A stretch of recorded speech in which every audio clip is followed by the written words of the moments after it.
Greetings, everyone. My name is Outervale, and welcome back to my Let's Play of Mega Man Maker. After taking a 1-week break from this game, I'm glad to be back. For the next 2 hours, I'll be showcasing a combination of Veersmith levels and other levels I found online, primarily focusing on the former. And after the 2 to 2.5 hours are up, I'll be showcasing art on the Discord server. So, welcome to the stream, J Butters, Oscarm, Sawman, Megapan, Oscarm. Ooh, 2 different Oscarm avatars. Sea Salt, Jaden, Raccoon, and Buster.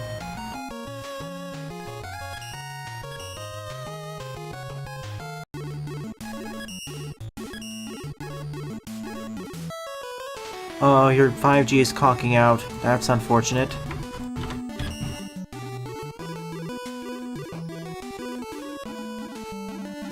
Alrighty then, let's begin with this stage. Elemental Loops, Mega Marino, by Lorenzo VD. 34 plays, score 14.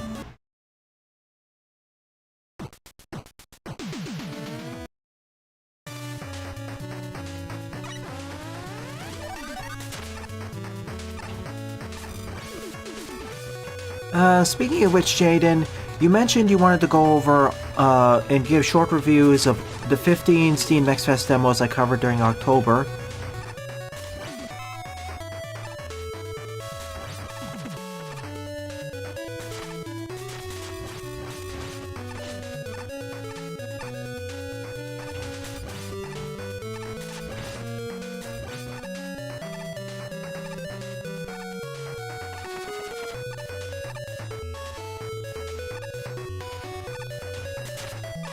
How's your weeks in gaming, everyone?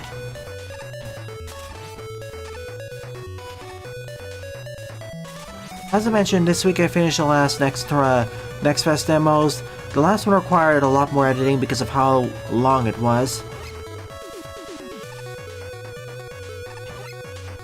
Oh yes, I can ride on top of the rails now.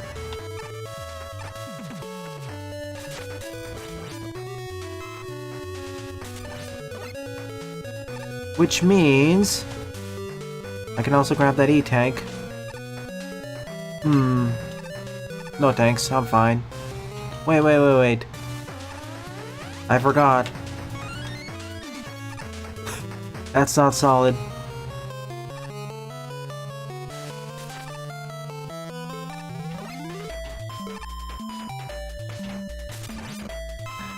And due to how long it took, instead of recording the next episode of Declines Drops, I decided to start editing Iron Meat. That'll be a 3-episode LP at most. Maybe 4 if I decide to do the hard mode with playthrough by myself. Oh my. That is fun, making use of the Slash Claw and Oil Slider.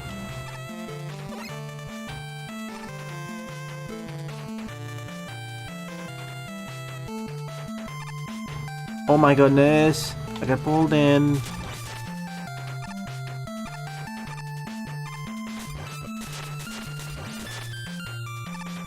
There won't be a surprise showcase, I can assure you of that. Those may not be the final Let's Tries of the year. Like, there may be at least 1 or 2 more Let's Tries I'll do. FYI. But they won't be attached to a show. But I won't do an entire showcase if that's what you're asking.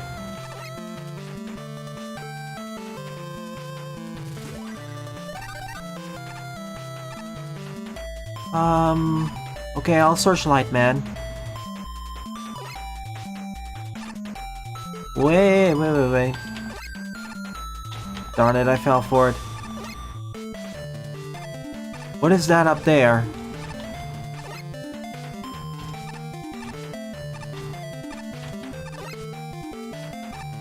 I knew it. Guts and Stone plushies. The transition there was just too jarring. The transition there was just too jarring for it to be normal.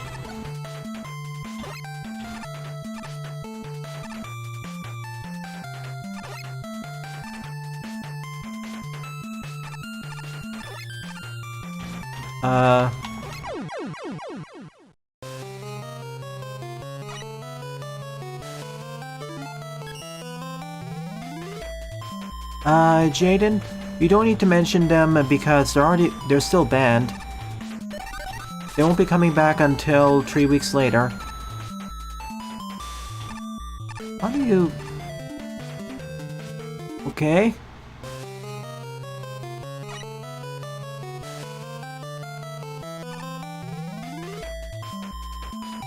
Hey, Wildwood.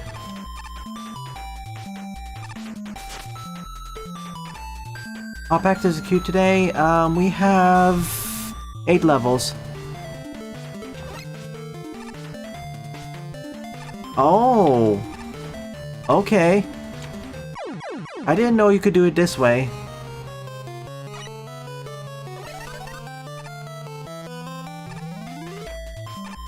Once again, I wish the game actually told me you could do this.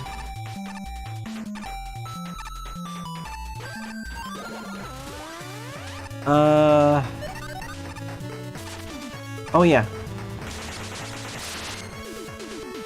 Not here, though. Kind of interesting how we go through the first section multiple times with different weapons.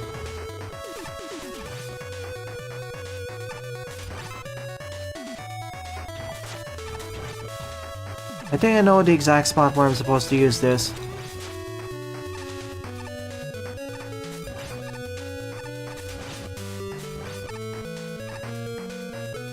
Case in point. Well, that's the first place. We just need the second.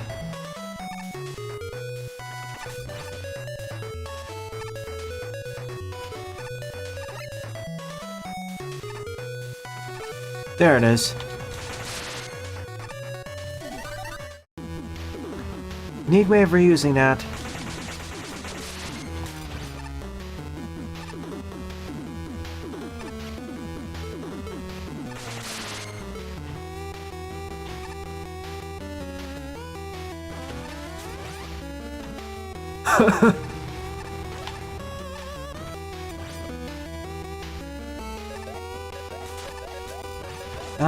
I'll check the patio.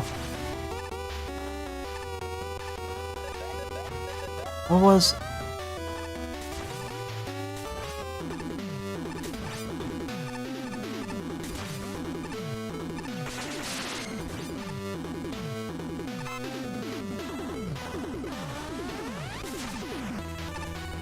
You know, the further I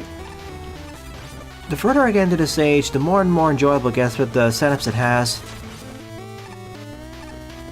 It's neither too difficult nor is it too easy.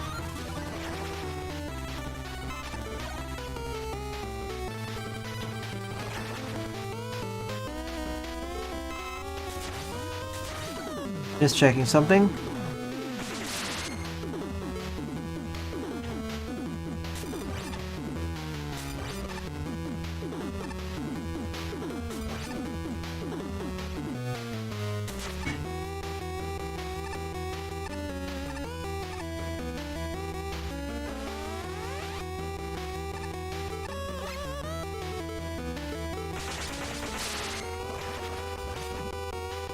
Bingo! The top plushie being used to good effect.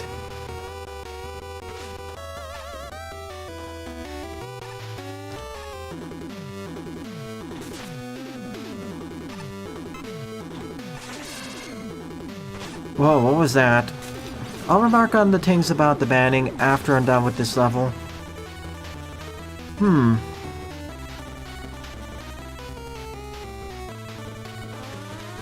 This is nothing too complicated, it's just fun all around.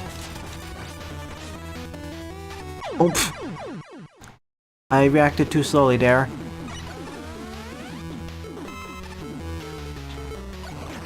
This time I need the opposite of using ice. Like, this is the last thing I need in order to finish the stage.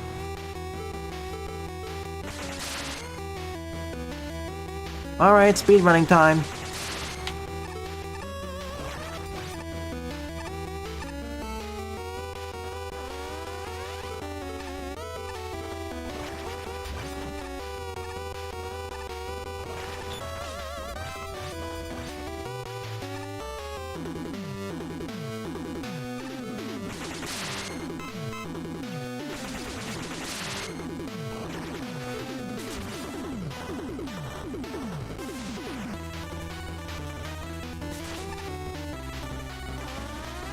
I'll do the discussions in order.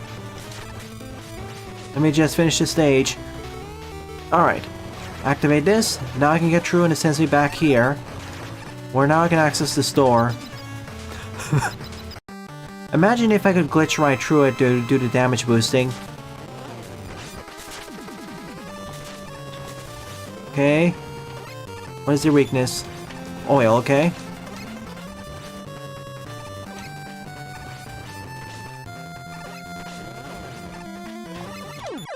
Almost.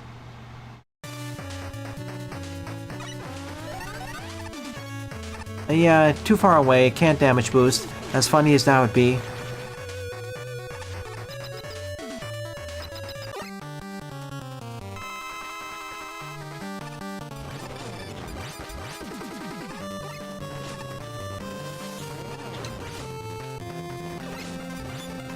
I'd like to do the oil sliding ramp, but as you can see, that's a little bit tricky. Explosion.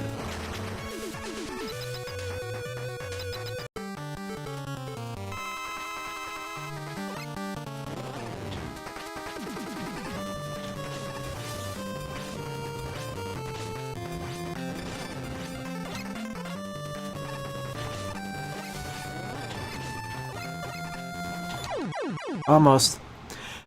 In fact, as a matter of fact, the plushies make this harder because it's harder to spawn them in.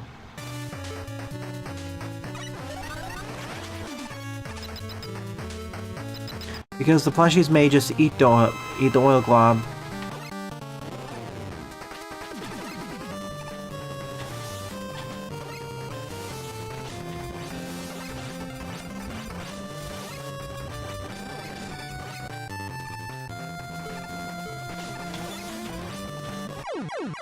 Okay, I guess I double-hitted them.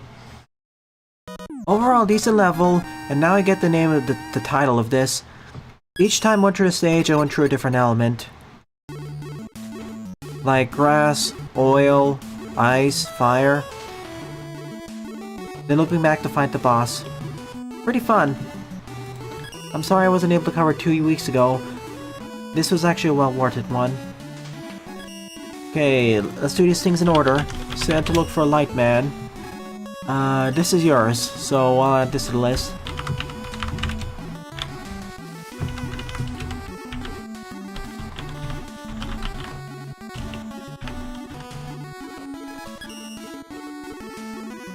Alright. To echo what Jaden says, do not discuss anything related to the US elections or current political climate. There are other places where you can do that. Many other places. This will not be one of them. Heart of Guts and Stone. Once again, I wish the game actually told me that if you press down while sliding on the rail, you can jump down. That is really handy. Once again, that could have been an example level, but, wasn't. I don't know if yeah, I have your level Owlman added.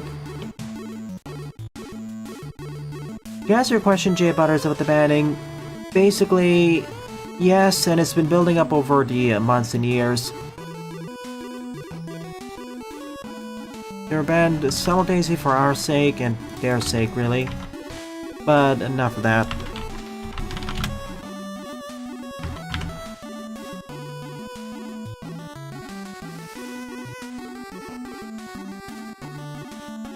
Gestalt and Declines drops can be saved, discussion can be saved for another time.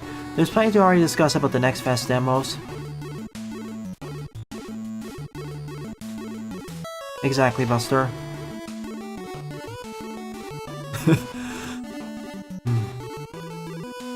Alright, and I'm gonna provide you a link to all the next Fest demos I covered this year. If you just want to see the ones I did in October, start with Super Sammy Roll 2 and go all the way to Astral Throne. FYI, Killflow's video is popping off really hard. 831 views and counting. Oh my goodness. Like the treetop demos I've covered in terms of views are Killer Flow, Wild Woods, and Anton Blast. Like, sheesh. I expected Anton Blast to be popular, but Wild Woods and Killer Flow? Like, I like those games, but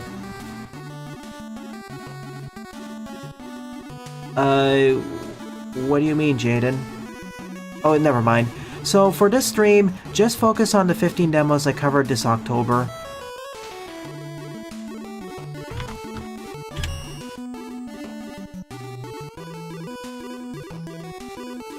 Alright, second up is Protoman Adventures Season 6 Episode 4 by Queen Monica, 14 plays, score 7. Oh, the play is not showing? Hang on a sec, I think I know what the problem is. There's two versions of the playlist, I gave you the non-public one. Remove the message. Try this one.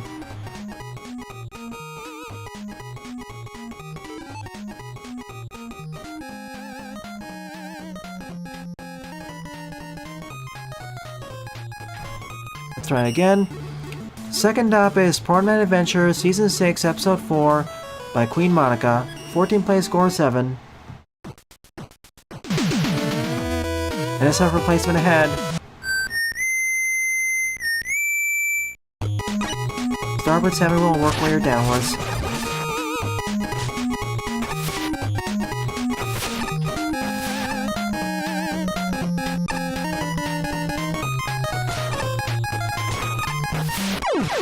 Well.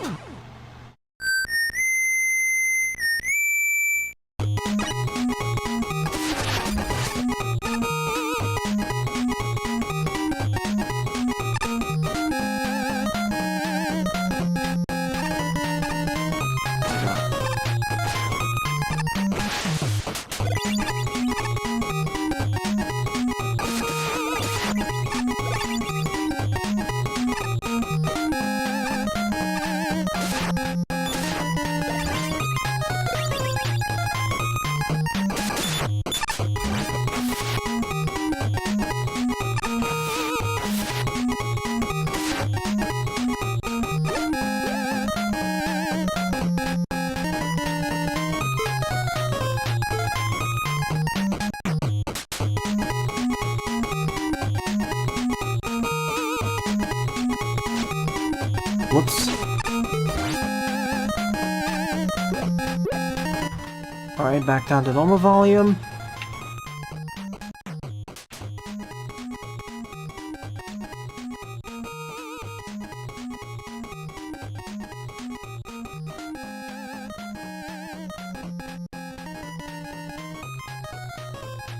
I just like how more colorful and detailed the world is in Samurai 2. Plus, it seems like the mechanics got some more refinement, especially in the gimmick front. We're getting a lot more variety in terms of the stages much early on. Much more early on.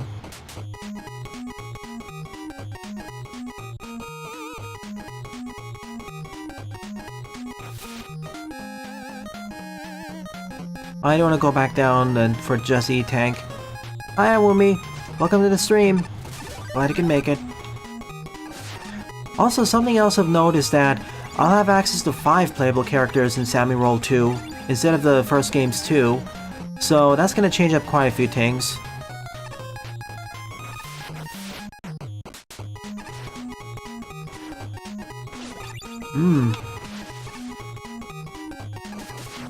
Bubble bubble.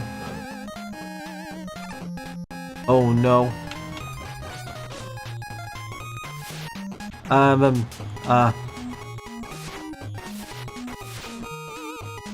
Okay.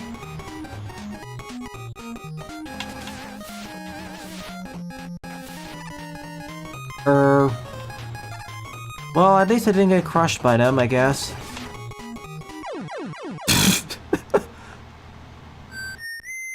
Spoke too soon. Hello, Mr. Scarday.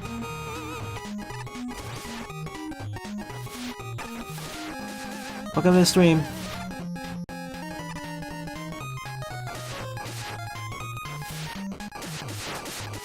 Is there a secret here?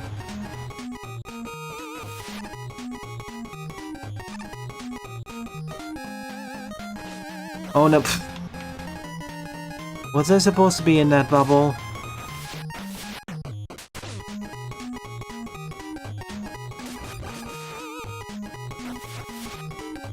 I feel like I'm missing something here.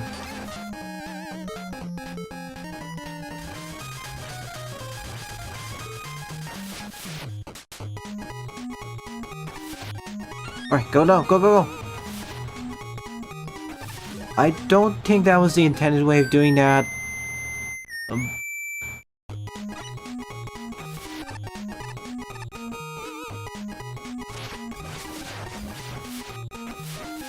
I'm wondering if the game broke or something didn't go out the right way. Totally something can happen, Maker.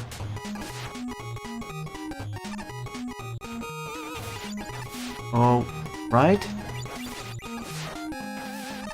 Let me in! Mercifully, you can't acidify the moving water.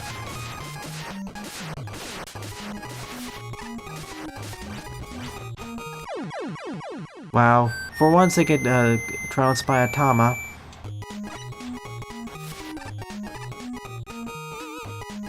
The reason, Sawman, is that there are several levels in front of you in the queue. I'm not gonna just change the queue just for you.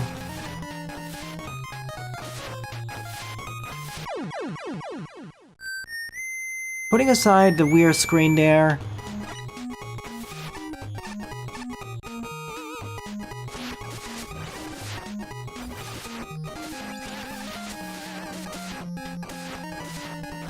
yeah, I've seen that.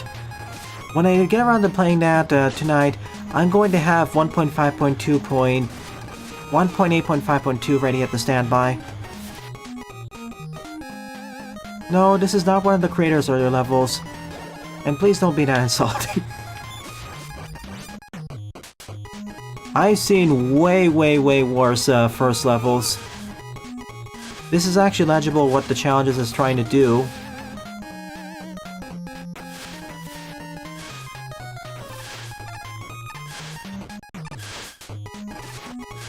Like, plenty of people are waiting for me to cover the levels, so unless it's like an emergency,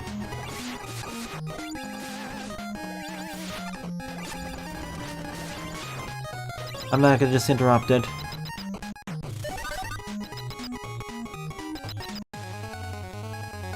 I think 1.9 point... whatever the latest version is kind of fixed some of the loading issues, but I have that in mind.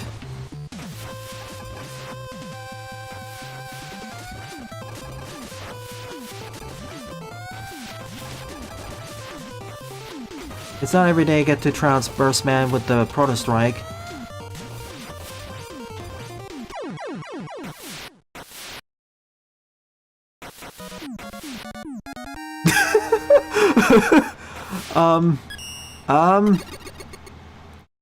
Maker moment. Proto-Man tries to ascend to the heavens but gets brutally denied by the ceiling.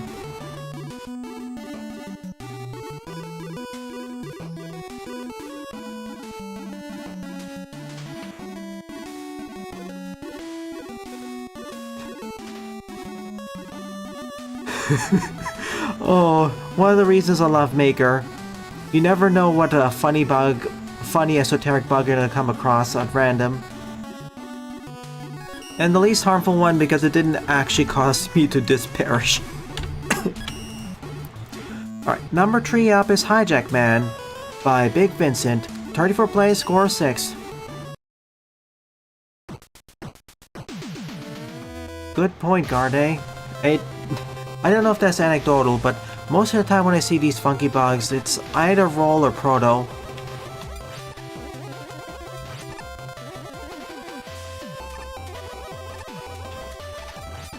Base just has the usual movement jank, and Mega Man, well... ergo Mega Man.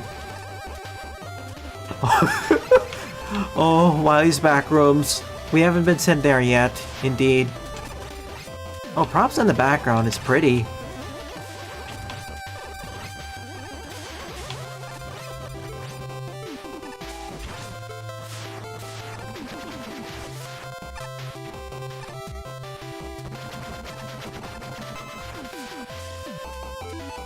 Let me see what...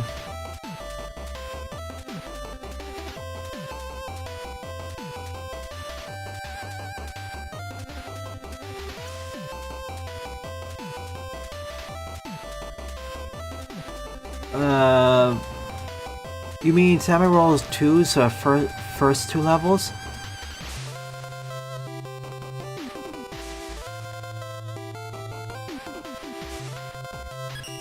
I will save my discussions for that more for later. What I'll say is Super Samurai Roll 2 is basically the first game, but better. It's like a iterative sequel that improves on almost every front.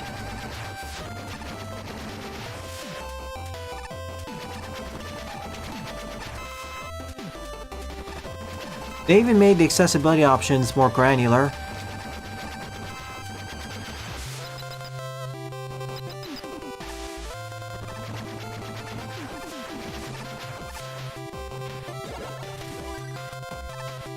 And what makes it more enjoyable is that the demo has 4 or 5 levels. Let me quickly double check.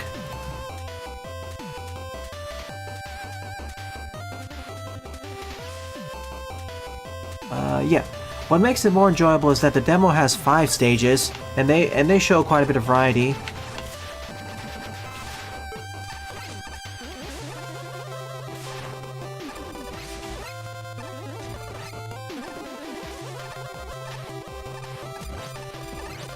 Yep. The drill bombs can destroy the Gyriobis.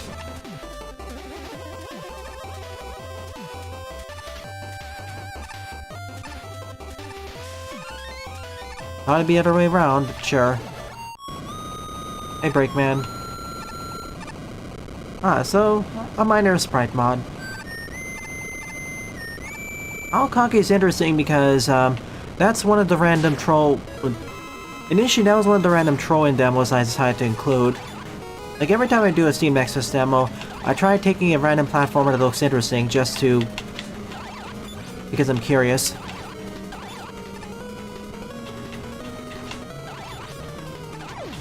Sometimes you end up striking silver or gold.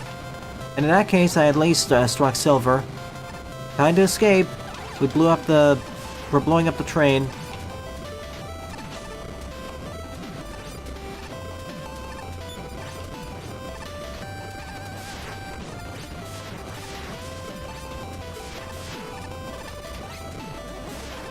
Uh-oh.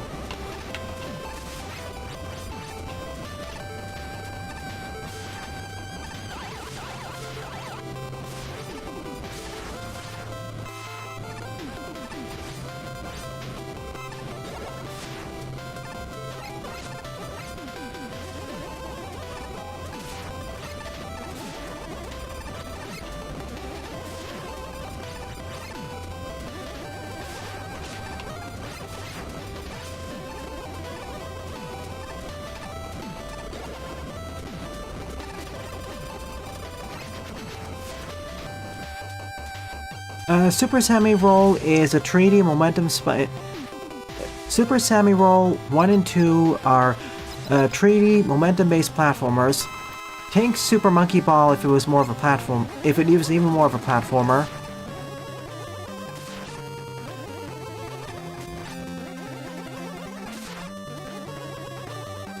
I will say that Alkaki is one of the few games I've covered which is heavily tokusatsu inspired.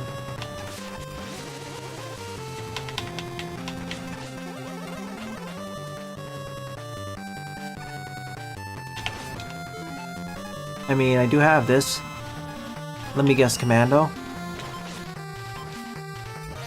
No.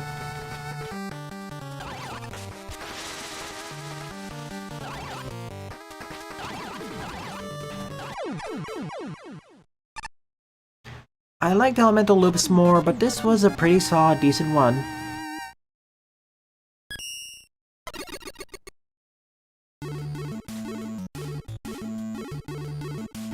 Thank you, Sunflora. It's been added to the queue in the 11th spot.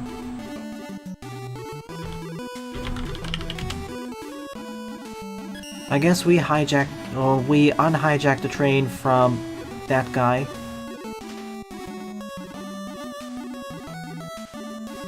Yeah, and a bit of chameleon twist as well.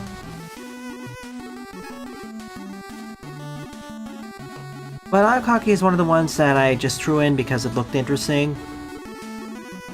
So, something else. Yeah, Sandra Gomez. Alright, I'll keep an eye on that. Next up, Eden Survivors. Oh yeah, FYI, the order of the Let's Tries listed under that playlist is not the same as the order I covered them in. For various reasons, I released the videos a little bit out of order, because certain videos... One of the main reasons is that certain videos required more editing than others.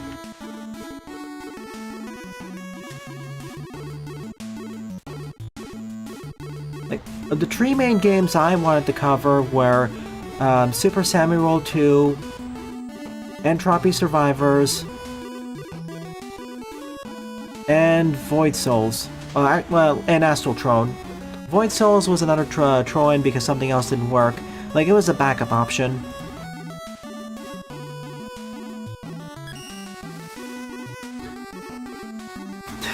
When we get to Entropy Survivors, and honestly, it seems interesting to compare both Eden and Entropy Survivors at the same on a similar basis, because Entropy Survivors is basically what Eden Survivors should strive to be, really, as a survivor-like, or one avenue or one way that Eden Survivors could become better. Oh, a massive gameplay video?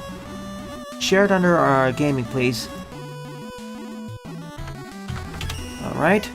Forward up is MM Plus Remix Classic Mode, Frostwoman version 2, Tech Demo by Fire Sawdust. 30 play, score 16. Oh, very spoilery? I get it. I understand.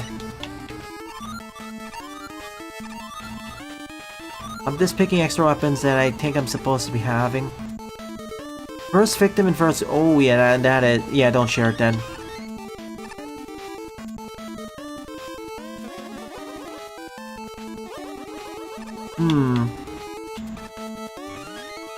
Mega Man it is.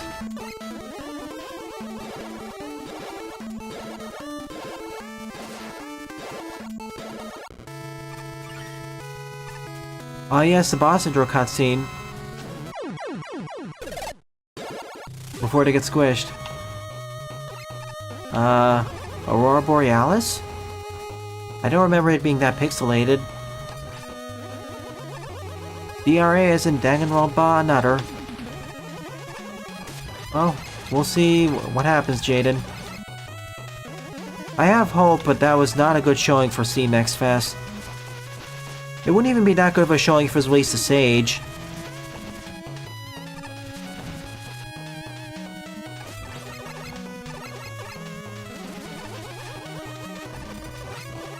Localized entirely in your kitchen.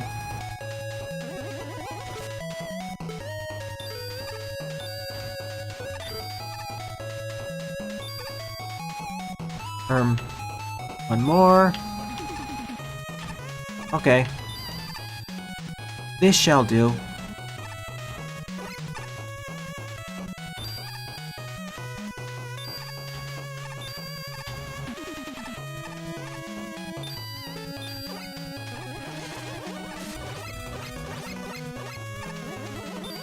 I like the romance aesthetics with the music.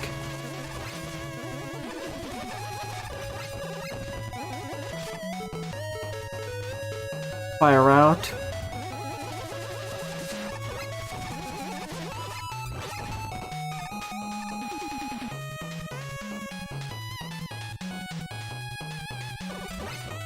Oh, what are those ones, Jaden? Funny enough, one of the Steam Next Fest demos I covered for October also was featured during Sage 2024. Aw, that's nice. Wood plushie giving the two ice plushies some warmth. and company. Oh my goodness, yeah. Witchfall and Aurascape. Oh, Witchfall and Aurascope. My bad. Yeah, that's nice. Oh. Well, I see. This is kind of like a tech demo. That makes sense. That's why we didn't have the boss fight at the end.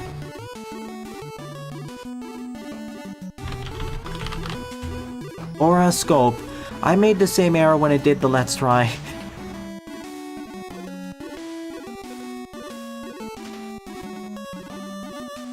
I would disagree with... Well... It actually... Later on in the series, I can see the problem. Early on, it's not that bad.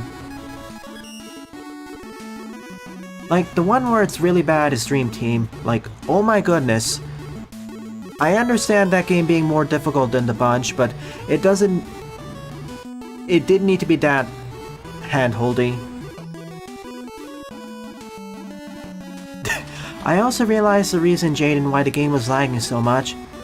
Because it didn't have a resolution option, it ended up also putting a lot of the settings higher than they were supposed to be, including the resolution was set to 4K, which, I can stream at, but the problem is, it makes everything a lot more unstable in terms of frame rate. I understand those games being for kids, the Mario & Luigi RPG series, but there's an art to having being a hand-holdy versus two hand-holdy. And Superstar True Bowser seems to do it the best. Alright, Buster asked for updates in regards to Partners in Time. Alright, I'm gonna start Partners in Time December 1st.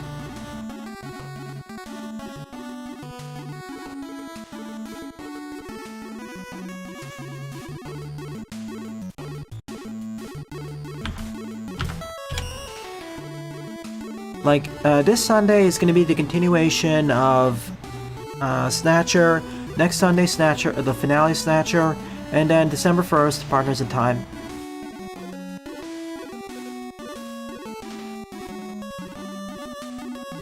And of course, one of the solutions is, show me you understand the mechanics. Like, I understand the Shiza saying, okay, please skip the tutorial. My solution usually is, or band-aid, or patch is, okay, show me that you understand.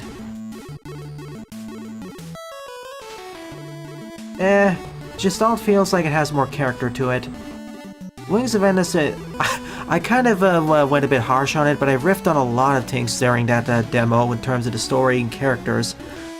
Gestalt at least felt less like a generic JRPG. And it had a more interesting story that plays themselves. Basically, the way I describe it is that Wings of Endless feels like a generic JRPG shonen, whereas Gestalt feels like a moderately more mature and in-depth Gaslamp fantasy story, or steampunk.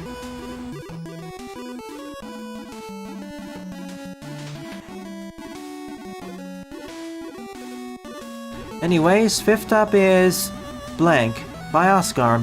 57 plays and a score of 14. But yeah, if all goes well, I'm gonna be playing Bowser's Inside Story next year.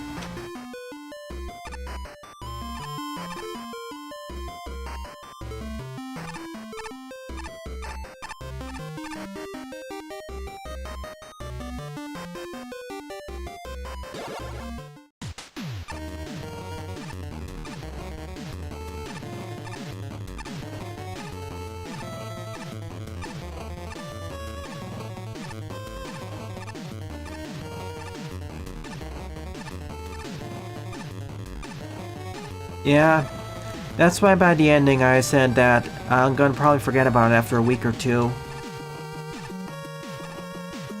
Alright, next game.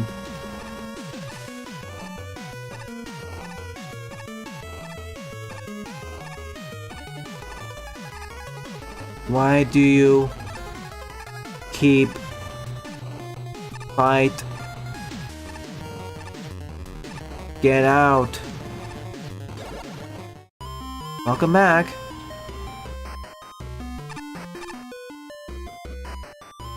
Is this gonna turn into some creepypasta?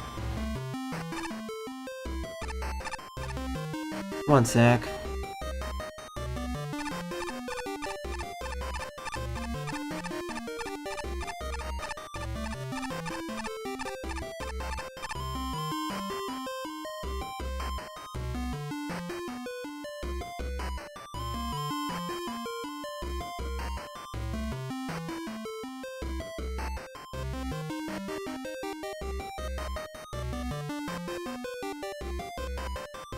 Alright, next stop is Windblown.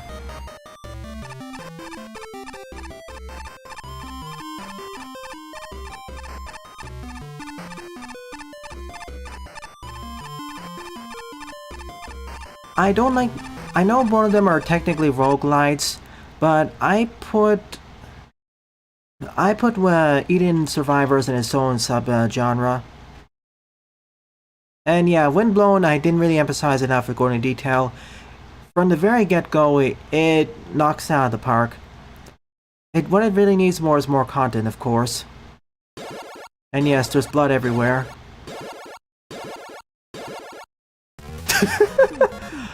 Hello, Sonic.exe. I was a quarter expecting him to show up. Oh, it's Eggman's level from Sonic.exe. Which I never played. So yeah, basically, the Dead Cells team, Motion Twin, has knocked it out of the park once again, but wait to see how they develop with content. I also didn't really get around to showing off the 3-player co-op, up to 3-player co-op.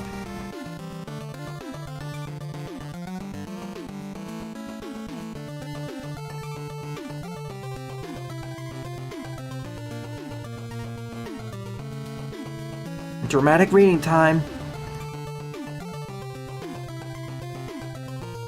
And then there was a hyperistic blood everywhere, and I screamed and cried and I exploded and never bought from another spooky garage sale again. And then a cloaker came out of my TV and shot me. I'm now dead. Ask me anything. Hello there. Thank you very much. To be honest, I never actually intended my Cathedral playthrough to ever be used as a walkthrough. It was more like a blind playthrough / let's play, stumbling through the game to collect most of the items. Sometime far in the future, I am going to redo that and make a proper walkthrough of the game.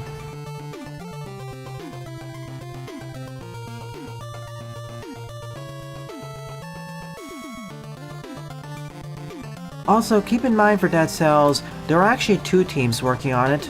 Motion Twin and Evil Empire, which was sort of spun off from Motion Twin. And even then, Jaden, even if it has almost the exact same people or the exact same people, it doesn't necessarily mean they'll strike gold at the same time. You're welcome. Cathedral can be kind of a frustrating game with some of the design decisions and enemy placements. Like, it is one that is very decidedly retro. A little bit more forgiving version of retro, but in terms of difficulty and enemy designs and placements,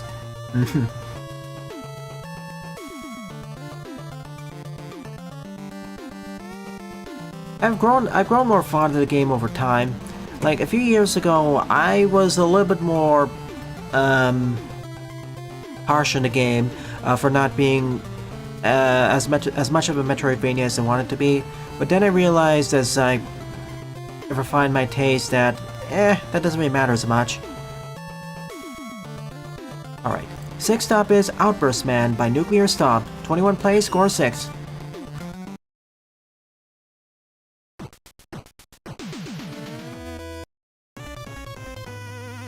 Yeah, that was the biggest tease. Meme.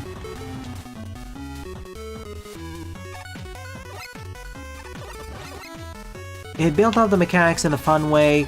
The devs actually acknowledged some of the fun interactions with getting high speeds, and then we just ended. That was a teaser demo if anything. Like if someone's really good at the game, they could finish the demo in 5 minutes or something. I did a good job showcasing it, but I do wish there were some optional challenges or... I don't know, the demo being twice as long.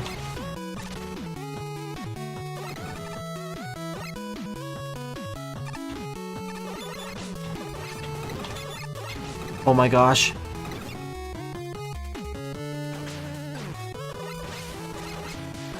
Well, it's a good thing I didn't do a Let's Play for Wings of Endless. Only a Let's Try. Welp. Are you trying out a new audio mix? Well... It shouldn't be. Did my microphone volume get changed a bit?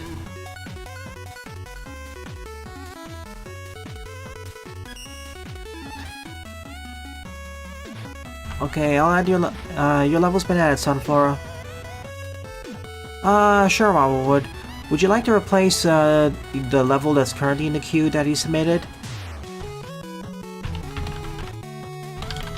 Let me see.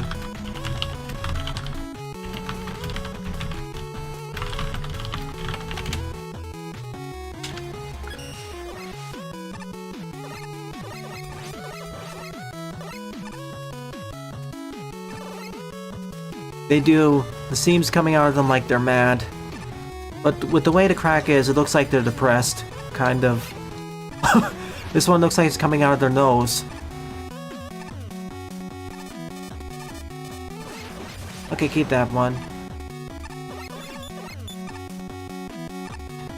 Void Souls is interesting because it's a minimalistic Souls-like that really feels like it understands what a Souls-like is supposed... really understands what makes a Souls-like work. Like, more so than quite a few indie Souls-likes, to be honest.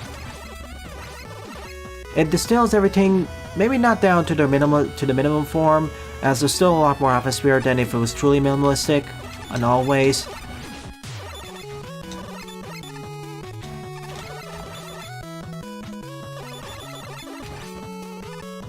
But, yeah. That's why the Let's Try was so long for it. I enjoyed the experience from start to finish. It's also much more forgiving compared to many other Souls-likes, to be fair. Like, checkpoints are every...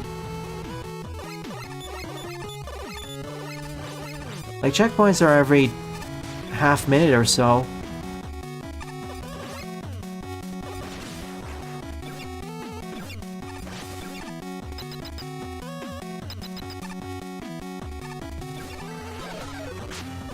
Welcome to the Death Zone.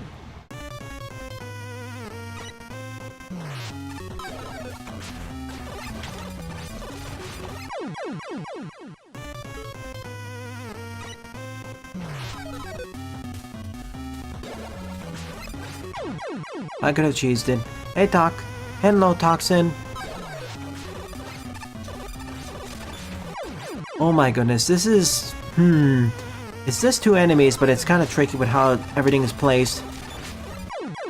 Like, I have to learn the tackle fire thrower to the left.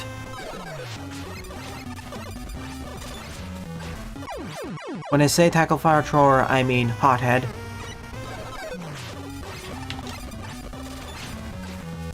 There we go. Get me out of here. Only 2 screens, sure, but oh gosh.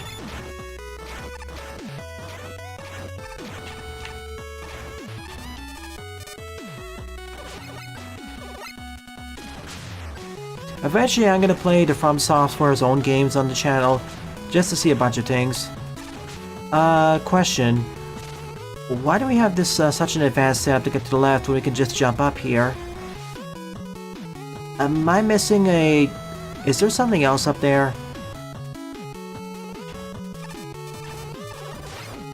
Like... 2!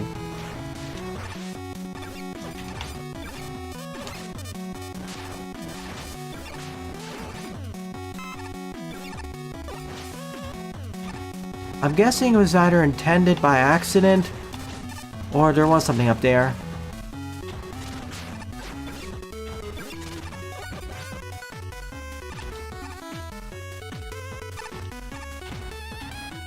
Well, so far at Void Souls, it does a pretty smashing job. Oh my gosh. I'm running.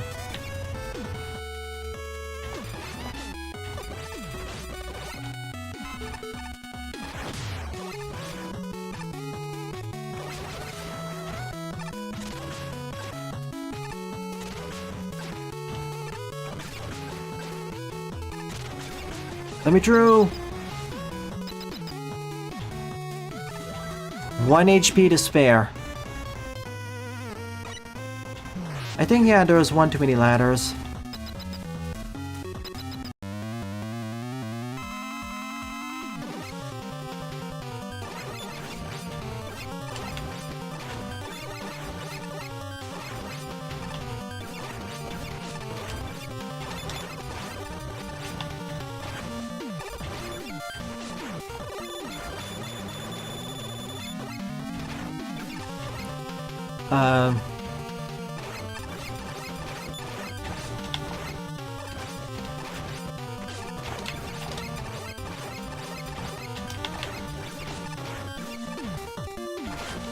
Well, let's try this again.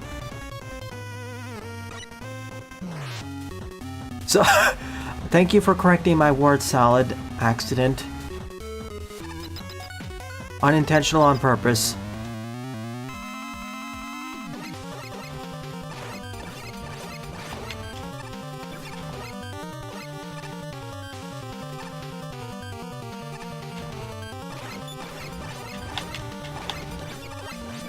I haven't played either of those games. I'll figure it out when I get to them. Armored Core is one of the series where, have you played Armored Core 6 to Jaden? Just curious.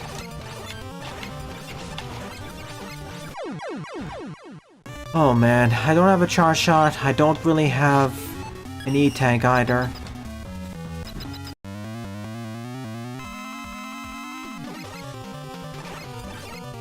With Elden Ring, you have a lot more customizability the way I understand it, so unless you get the DLC bosses or very specific ones, there are many more ways to cheese them.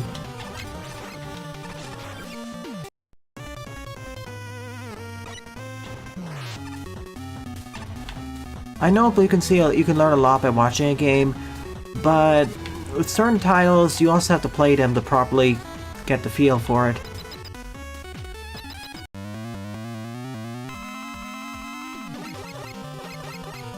I disagree with reaching the point there, especially with Elden Ring. Like I've seen the same videos. It kind of also it depends on the confluence of factors that it's complicated. I'll be able to probably discuss that once I actually play the From Software games, as game feel is really important. Like of all the recent From Software quote-unquote Souls-likes, following Demon Souls, I feel like the toughest one is Sekiro, because it gives you the least number of tools to make your experience easier.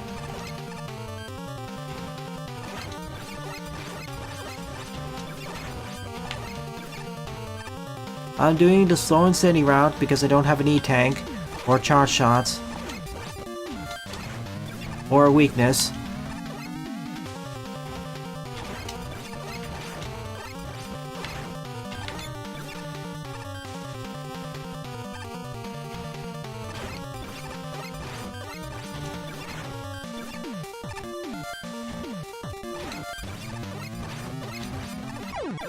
It's over. Nom. Mega Man Maker TAS.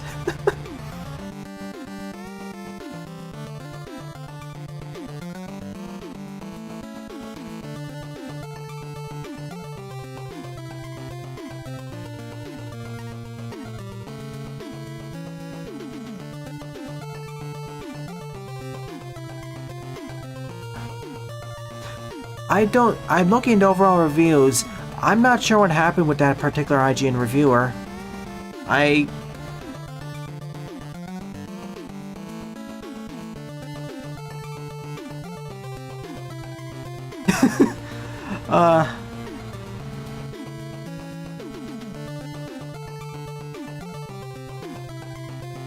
There's a whole discussion that can be made in regards to taking in mind how restricted controls are or being fair to the player and their abilities. Also, story justifications, or lack thereof.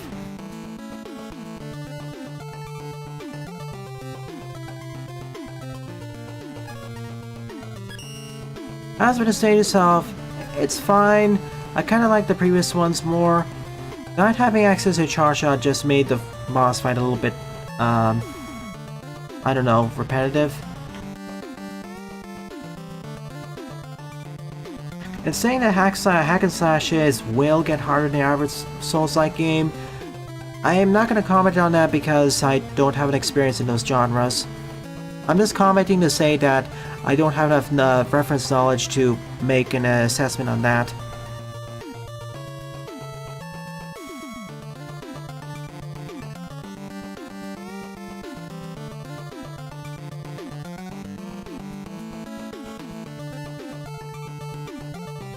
Yes, engagement baiting.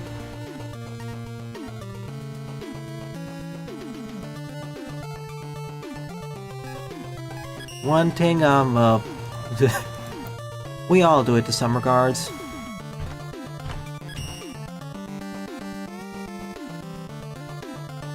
That is the most hilarious thing. Well, I'm really happy the reviewer really liked that game. I actually played that. For what it's worth, it is fun, especially with the limitations of that console, but, well, handheld, but...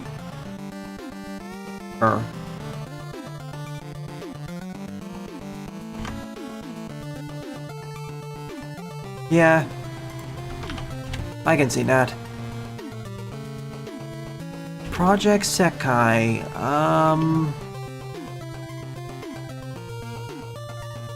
is that a rhythm game? Or am I getting confused with something else?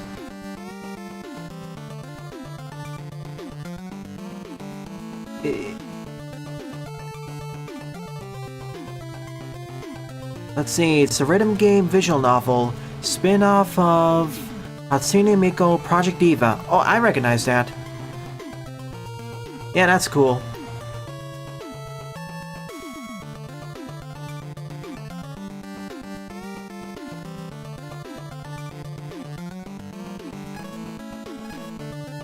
Seventh up is... alright. Or if you don't have access to that or an emulation, play the PC version but with the Dreamcast conversion mod. Oh my goodness, was that game's graphical style kind of butchered with the DX port. You need to ask Dimps.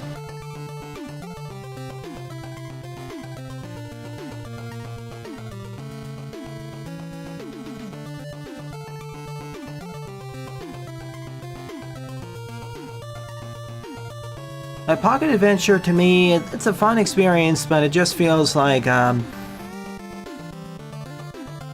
Sonic 3 Knuckles, but trimmed down. The 2 and 3 Knuckles trimmed down.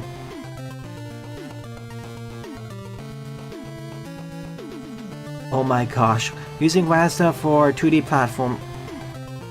I'll put it this way, the only time I can use WASDA is if it's a game that's like a 2D platform or shooter, and that requires more careful aiming.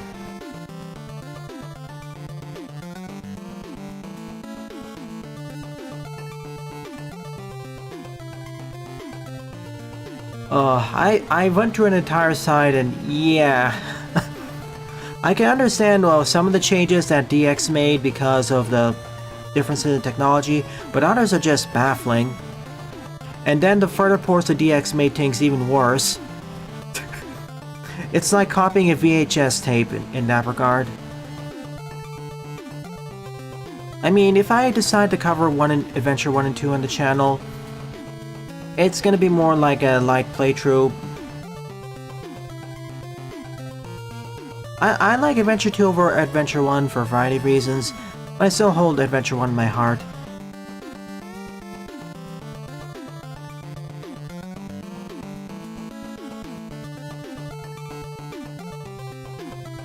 And I will say it gives you a lot. Some of the broken stuff is, quote unquote broken stuff, is pretty fun to play with.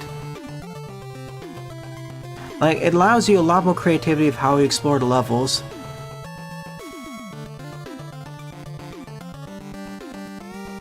There's a whole discussion about the shooting in mech stages. I'll save that for its own time. Like, in the other server, we had a half an hour, 20-minute discussion on that, and interesting. But yeah, let's actually talk about the Steam Next Fest demos before we run out of time.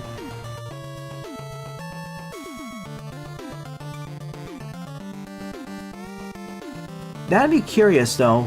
If DIMS didn't exist, would Sega, would Sonic Team contract another team to make it a portable games for the portable consoles or handhelds? Really, I'm curious to see what world that would be.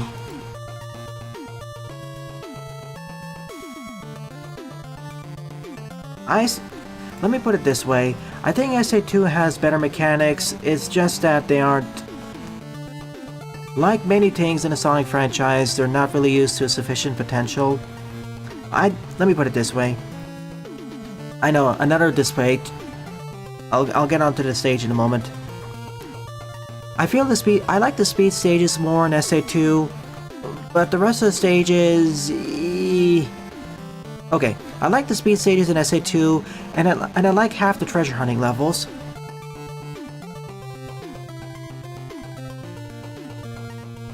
But the rest is iffy.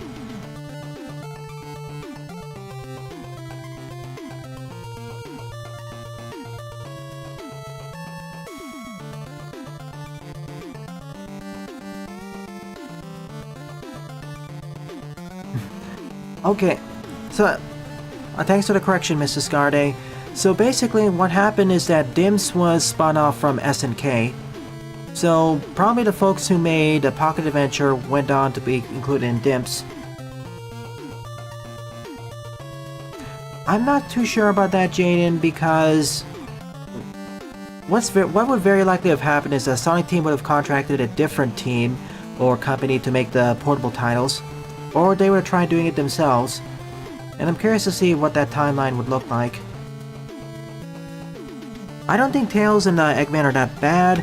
My issues with them are more so with the stage design itself. Like, Eggman stages I'd say are better because more time put into development for them. But yeah, because originally SA2 was only supposed to have 3 playable characters: Sonic, Knuckles, and Eggman.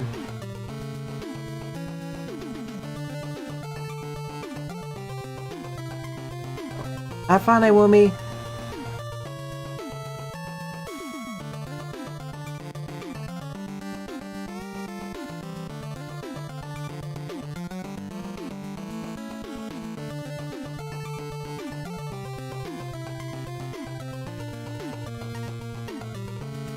I don't know.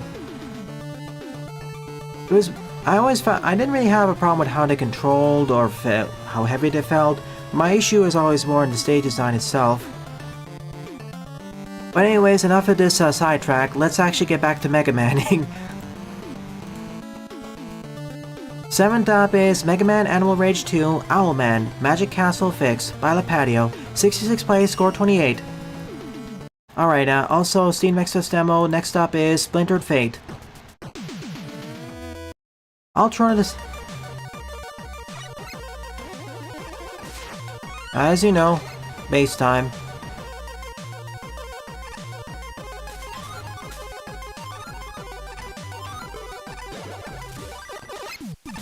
And this isn't even a channel that focuses on Sonic games.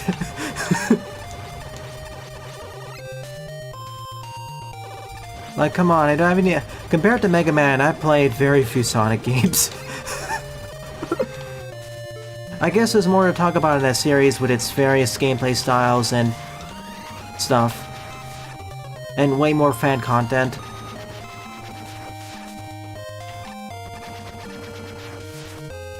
And the fans keeping the series alive.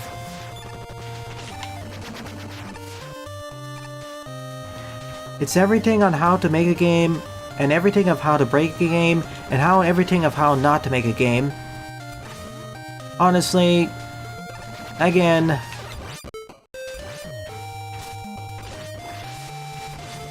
only reason why the Sonic franchise is alive nowadays, or the past 10-15 years, last 10-15 years, is mainly due to the fans.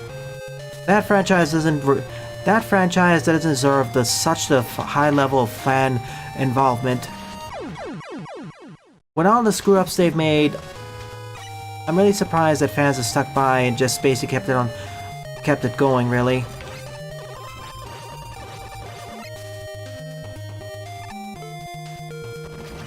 Like, props to the many props to the fans. Like, they're doing the Hedgehog's work, so to speak.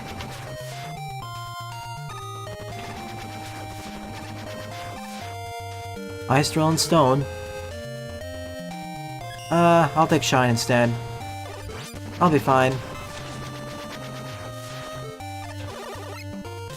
Thank you, furries and anime fan.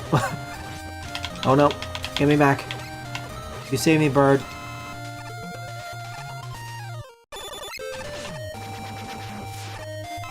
You have games of incredible design like Mania, Generations, Shadow Generations.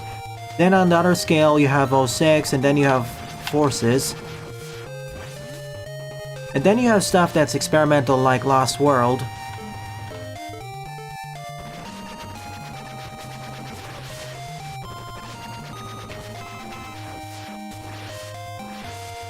We have the technology.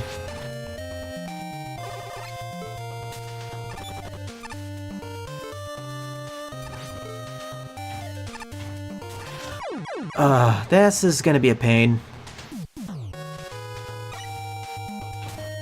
It's too late, Mikey's gonna get sad anyways.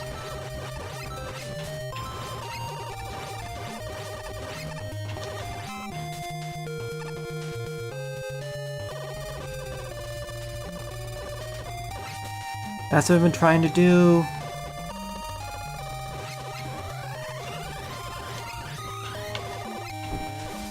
Ow.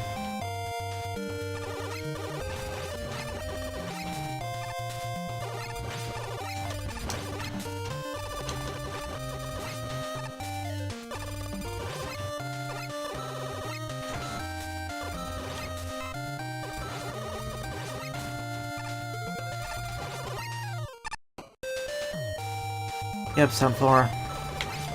I didn't dash hard enough. Oh boy. First hardest part of the challenge. Remember the patio? Downwards facing fans in this engine are way stronger than you expect them to be.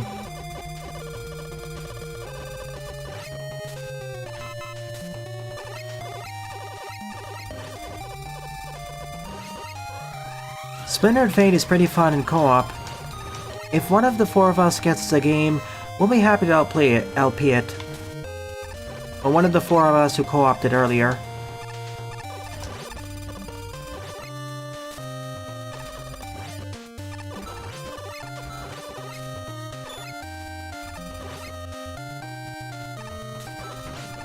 Let me true.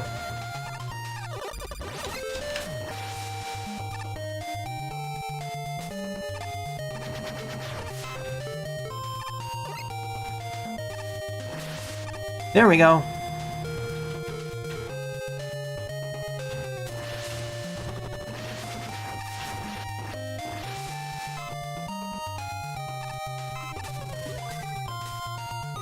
SM64 co-op, yeah, that's coming in the future.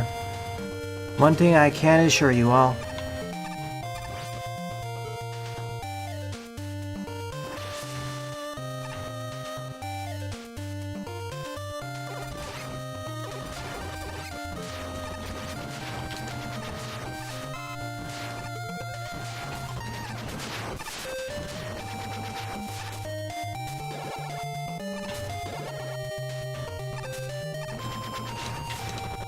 Oh man, I was tempted to make a Muscle Man joke. Don't jump there, that's that.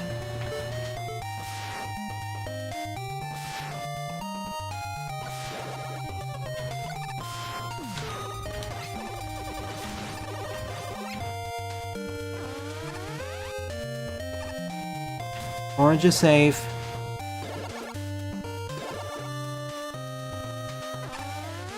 Oh boy.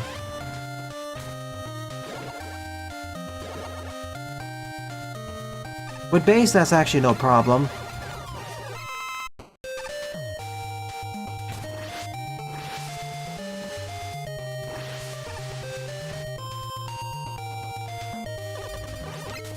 Yet again, base was easy mode.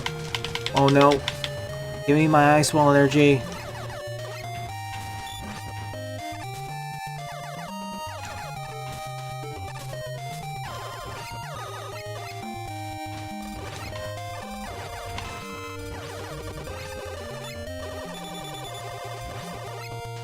Entropy Survivors is one of the games I was planning to cover from the start, and that's basically one of the paths that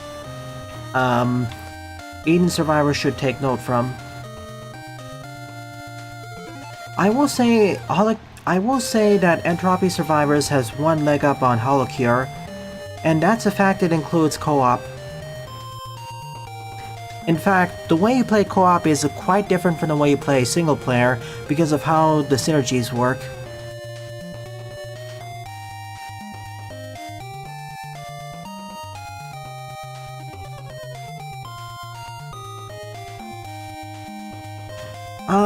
Seeing how many people have played Super Mario 64 already and LP'd it, like, I don't know,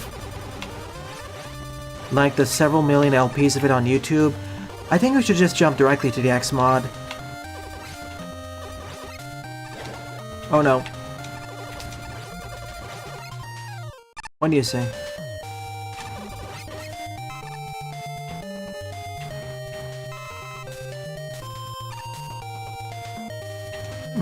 Act 2 is A.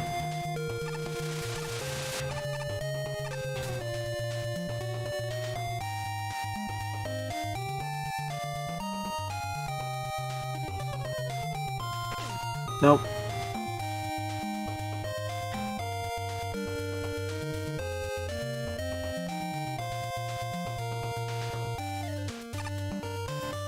Slow and steady prevents me from perishing.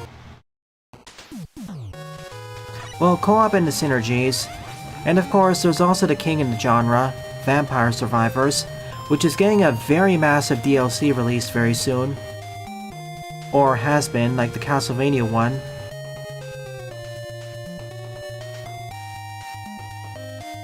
You're right, J Butters, and what makes it interesting is that even games in the quote-unquote same era can have very different design decisions that result in with very different executions and very different receptions.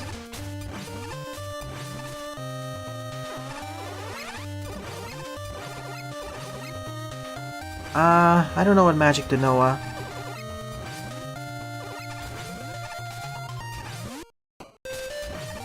Oh no! I didn't see you! That's one way to have makeshift spikes.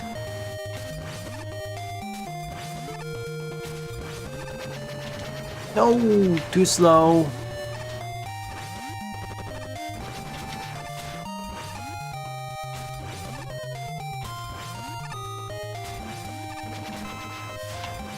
No, you're supposed to activate.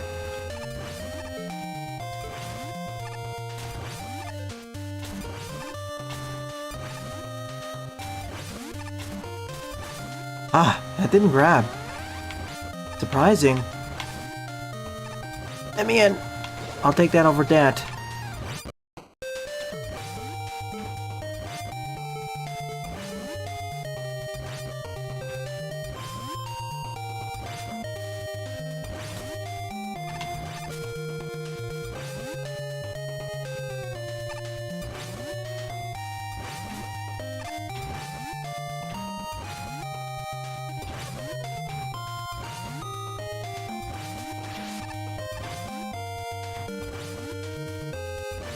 Two fans I gotta worry about.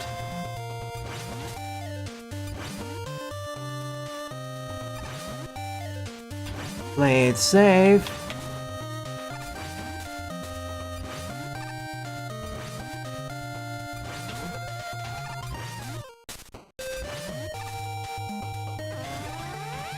Something's down there.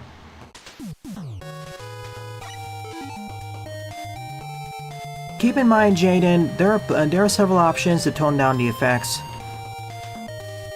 So, if someone's photosensitive, they can fix that.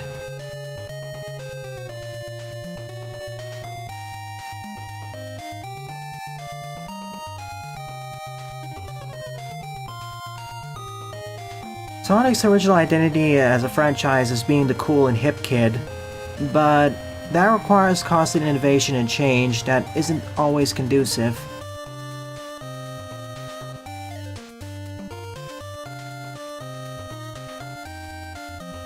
So his identity keeps changing. His identity, at least for a lot of the time, is to be the cool and hip kid on the block, but what is cool and hip changes from decade to decade, from year to year, so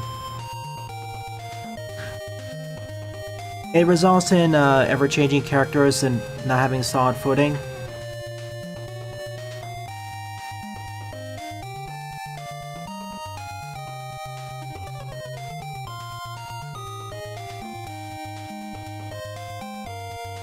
Honestly, for that situation, they really should just focus on having a bunch of AUs.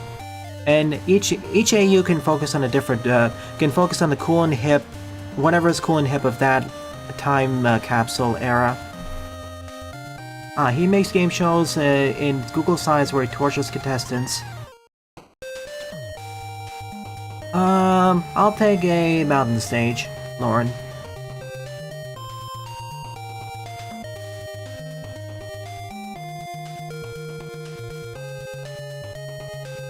But yeah, to answer your question again, Jaden, for Anton Blast, there are options under the options menu to tone down those effects, so they have you covered. And that isn't even the worst in terms of photosensitivity we covered in the channel. There has been way worse. I'm dead. Like, even with the boost games, there's... like, I wouldn't say, for example, the way Colors does the boost formula is the same way that... like, the way, for example, Unleash does the boost is different from the way Color does it, versus, like, Rush.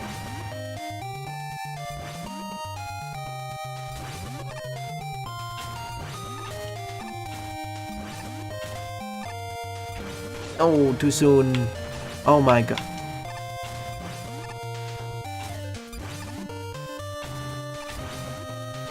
Key and an M-Tank, and healing.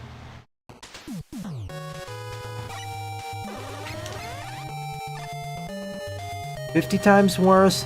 That seems like an exaggeration. It's no big rigs. I think all the Sonic I'm gonna isolate the 3D Sonic because that's where most of the inconsistencies lie. I think all the 3D formats have a way to be flourishing, or have the potential to flourish. Adventure style, hero style. If you want to be able to push it further, Shadow style. Lost World style, boost formula, the various boost formulas, Frontiers formula. I feel they all have the potential to truly flourish, but Sonic Team has to push it and actually stick to it. I wouldn't say Frontiers is boost formula, because in that game the boost is just a glorified speed up that doesn't really have the same benefits as the boost.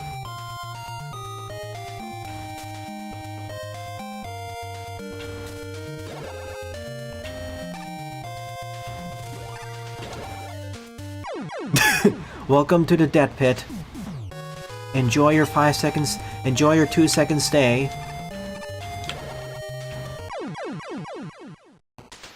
Software was a lot more enjoyable than I expected to be. Yeah, execution and actually sticking with the iterations of the formula.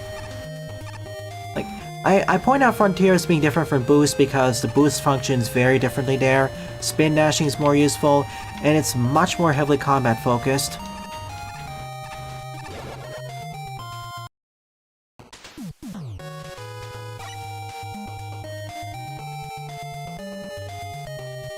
Frontiers boost... sorry. Shadow Generations I consider a boost because the boost is a lot faster and has better effect, but yeah, it's a lot more toned down from what I've seen.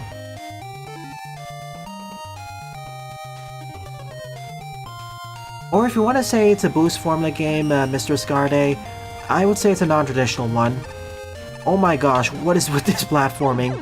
The teleporter placement. Yeah, Shadow Generations boost acts like a boost of speed, like base Sonic Generations boost is, whereas Frontiers is just faster movement. Like the boost in Sonic Generations and by extension Unleashed in Colors, it's not just much faster movement, it also gives you basically a ramming attack.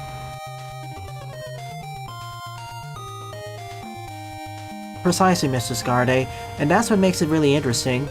Like, Shadow Generations feels like an evolution of the boost, Frontiers, and Adventure formulas.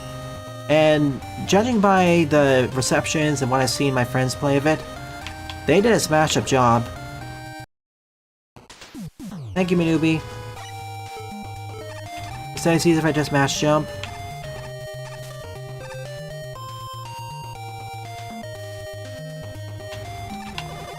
Oh my gosh.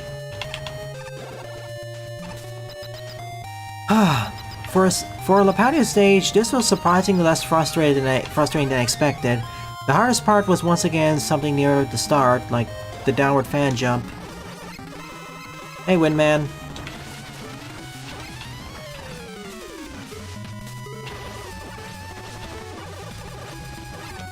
Alright, I got E-tanks. What am I doing?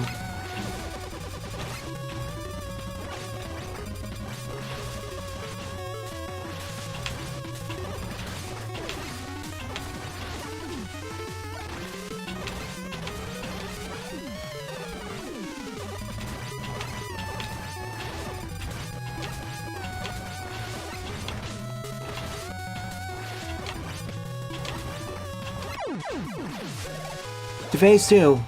Oh wait, no phase 2 here. I got the triple...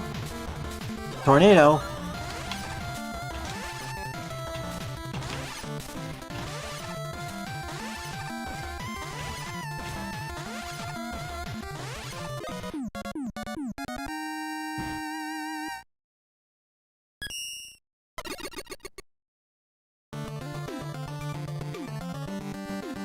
What can you say, Jaden? Sonic franchise has a lot of things to talk about, and we're mainly just discussing the 3D games. I'll pick Mountain, Lauren.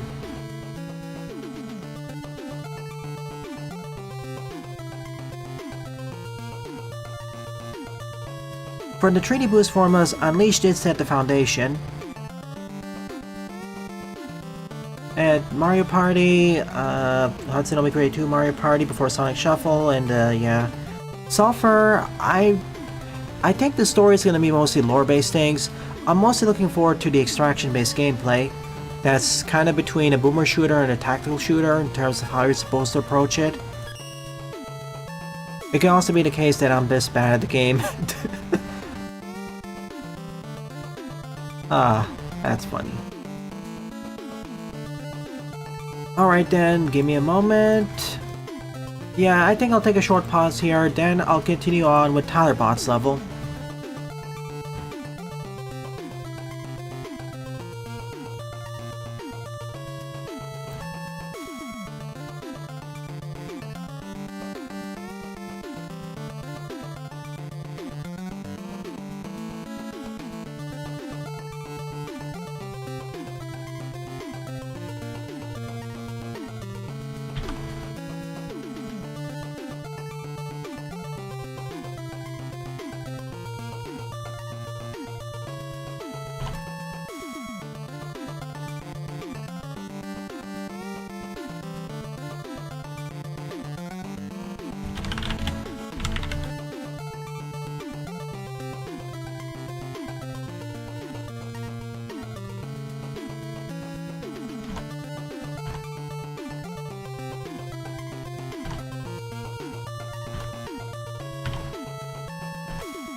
And we have returned.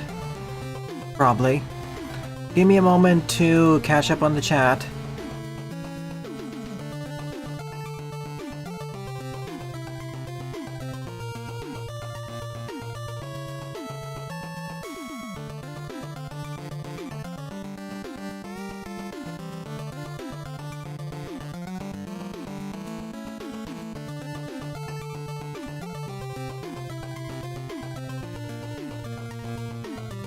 Alright, let's see.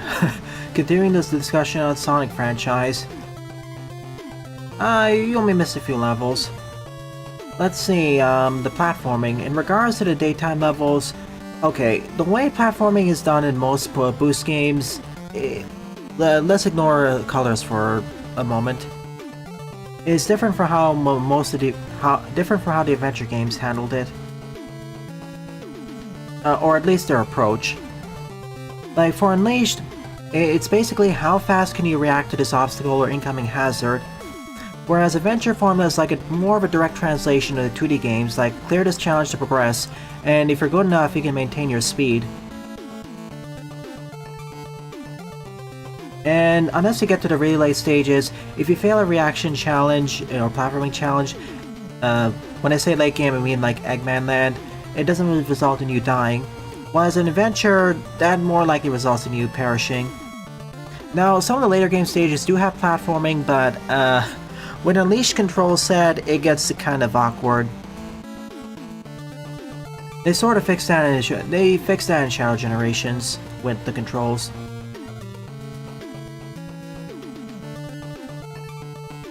And Unleashed built off of some formula, and the formula that precedes the boost formula was the adventure style. Most of the platforming in that game was relegated to the Werehog, for better or worse. Like, if you really want adventure-style platforming, that's more like the Werehog's focus.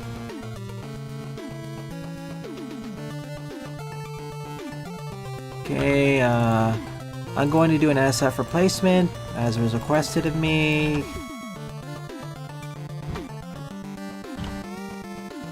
Replaced. Yeah, you're right, Marvelwood. It's like what Buster said, it's engagement bait.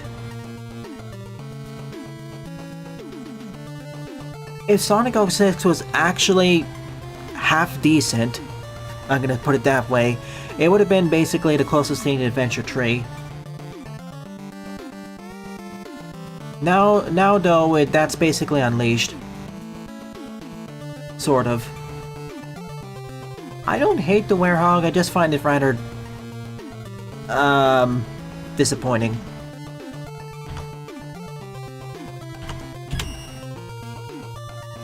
ADOP is Forgotten Factory Part 1 Fabrication Center by TylerBot. 7 plays, score -1.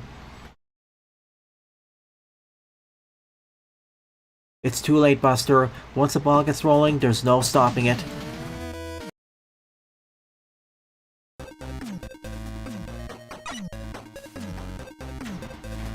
Alright, I guess we're going to Proto first with the Flame Sword.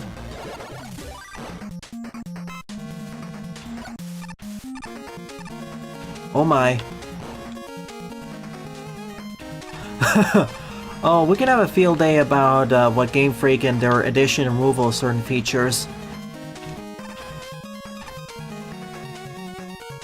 I see, that's actually more generous than I thought.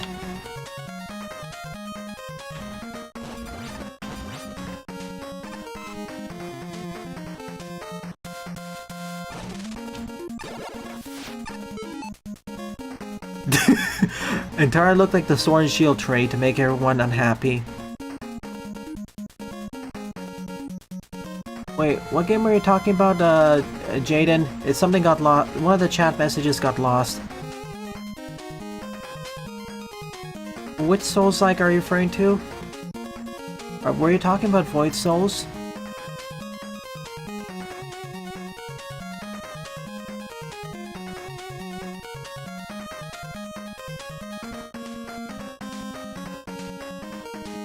Sonic Colors Wii is the non-traditional one I'm referring to. I need to clarify something. Colors DS is basically Sonic Rush 3.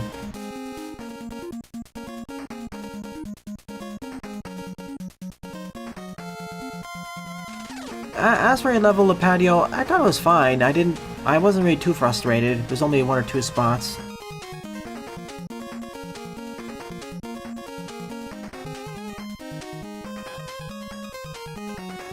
Oh, deadbeat. Thank you. I'm sorry, Jaden. With all the discussion, me being away for a moment, it kind of screwed up what I've... topics.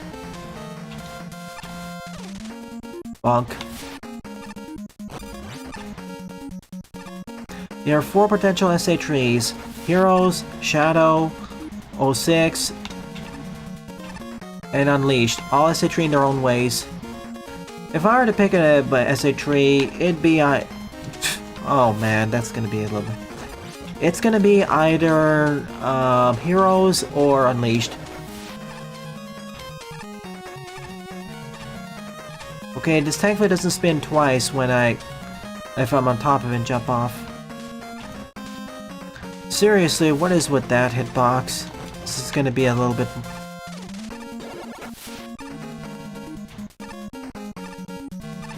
Like, if it's already turning when they hit the bell, it won't turn again. Or rotate. Ugh. Ceiling moment.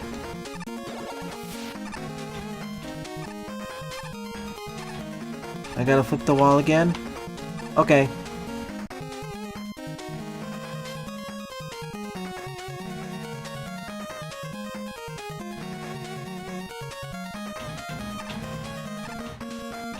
Okay, that works.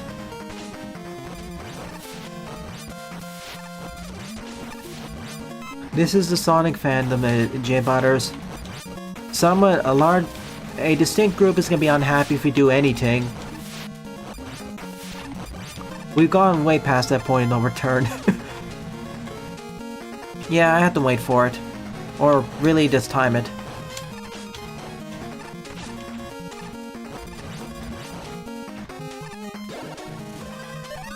Full refill of how the bells toll.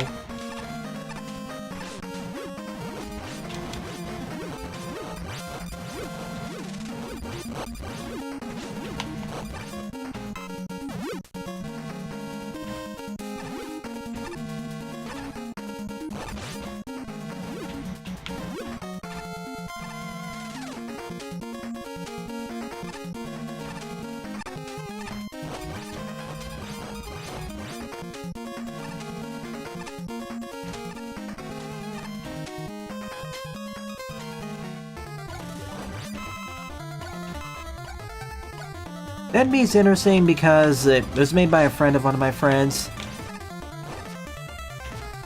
I'm wishing the best of it. I like the unintended... what is this for? I see.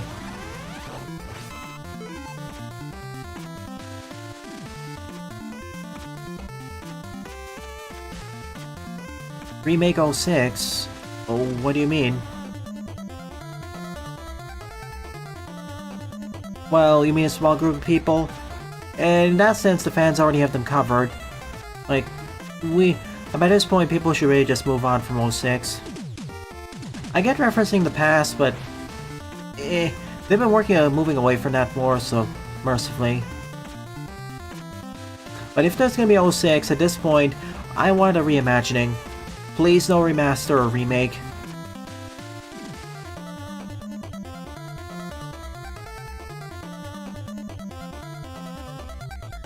Frontiers here's the thing, Frontiers was one of the games that actually referenced the past in a better way. Like, most of the time it's like cutaway gags, but at least for Frontiers they tried to integrate it more into the main plot. As in, less of a joke.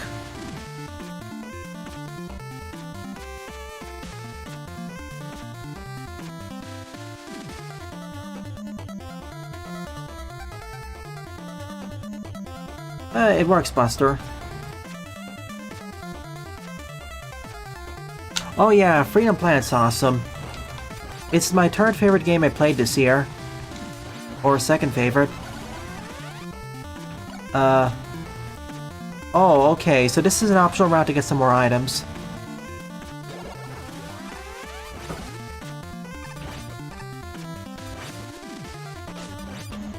Eat laser.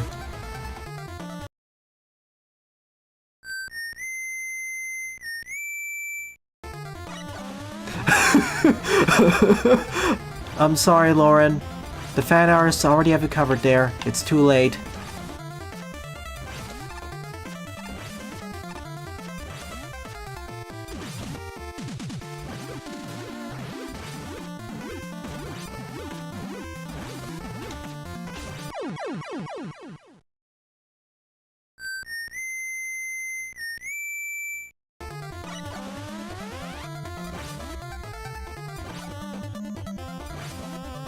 Yes, Jaden, as you made it very clear. To be fair, Buster doesn't really like most 2D Sonic games, so... Or really any 2D Sonic game, it seems, so... What did you expect?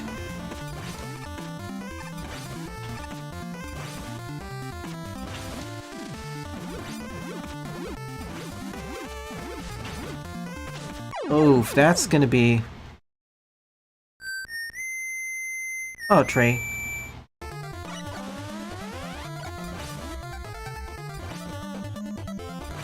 Freedom Planet 2 is gonna be interesting because a few of my friends actually worked on that game. At least two of my friends.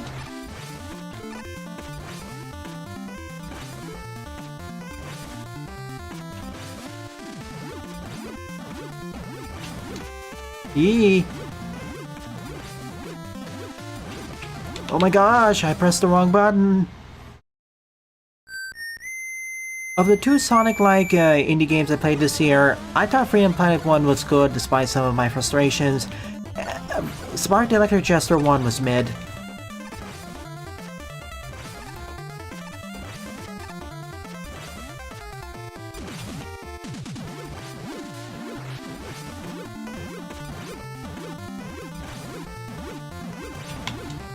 So, to confirm, I have to go when the laser's against me. Not behind me.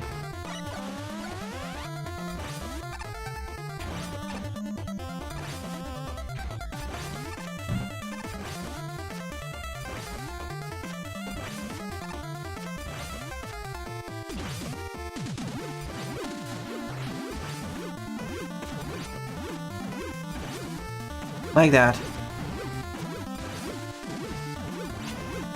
Go, go, go!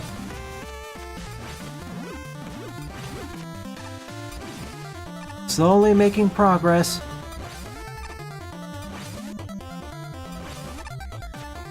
I can only take 2 hits, by the way.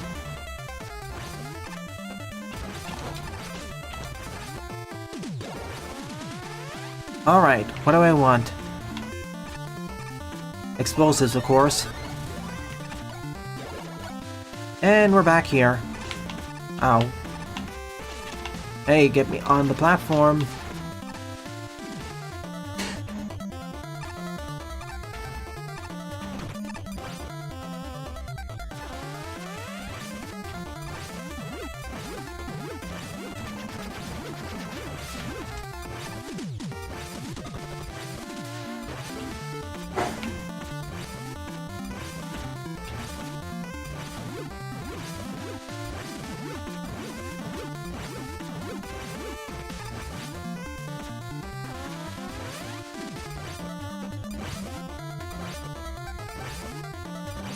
It's funny we have all these discussions of Sonics despite not even being a Sonic fan anymore.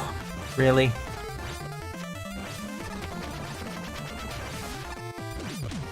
Oh my gosh? Yeah.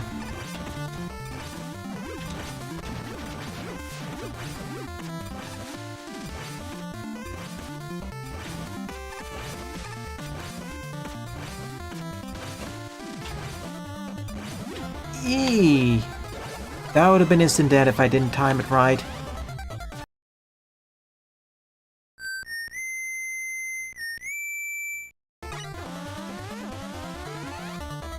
Beat him third try.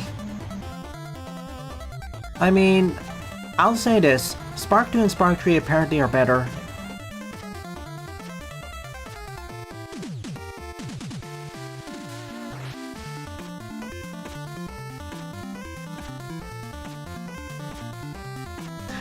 The verdict is 3 is the best one of the bunch, and it's highly advised to skip the 3 unless you really want to play 2's story.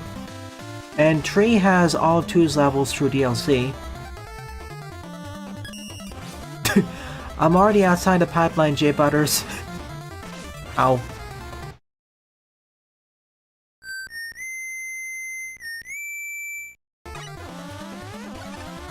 I was already in the good dimension of Freedom Planet, we'll get back there. Wildwoods is fun, but something I'll play with friends, really. Astral Throne is the longest demo I played during the Next Fest. Even though I didn't actually succeed on my playthrough. Like, in order to probably beat that game, I need to play through it at least 4 times with the different characters because they actually affect the routes.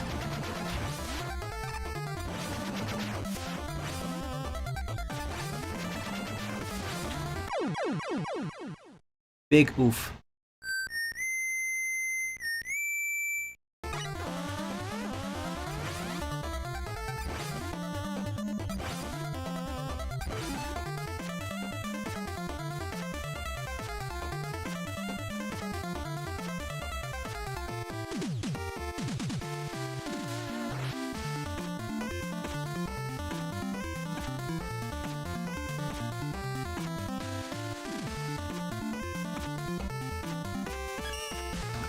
Where was there?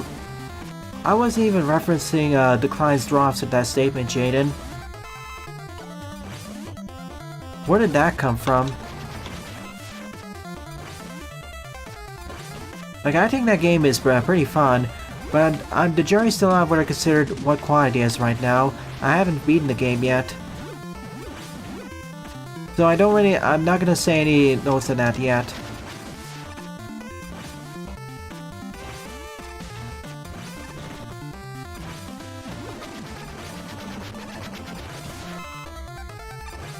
But yeah, we talked about Wildwoods.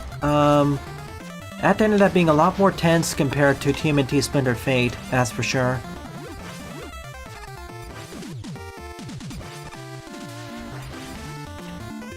Wait.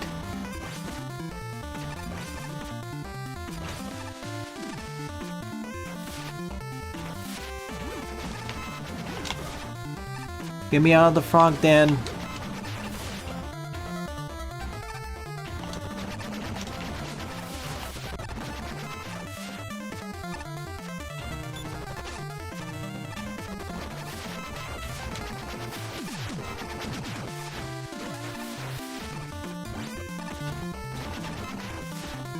That's in case I missed something.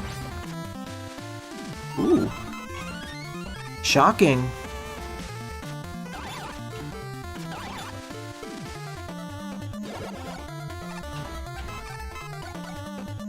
Everyone has their different tastes. Neat. I guess I have a different ending depending on which route I take. You're right, Tylerbot. This is one of your better levels. I'm gonna have to check out the Mega Man route to see if there's any differences there. Whoops.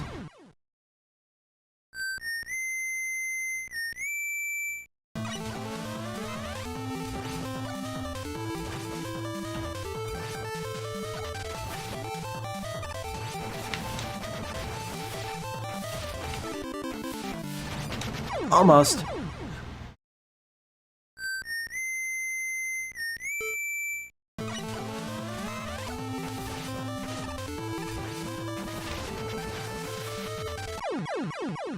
Well, I guess it wasn't in my favor.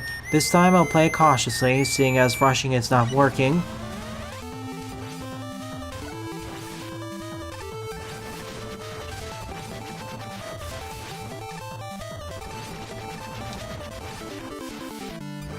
I think Thunder Beam would work better here. Let me in! Let me in!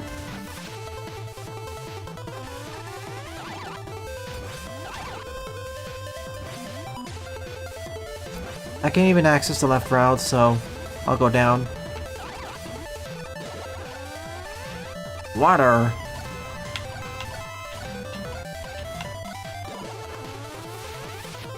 Huh? Okay. Oh my goodness! Oh, I thought I was gonna... This stage really needed more music tracks.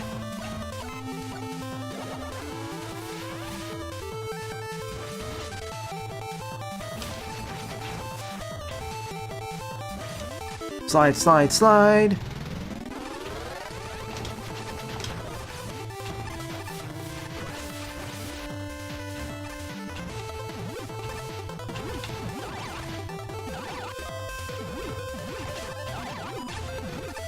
Welcome to the easy button with the Thunder Beam.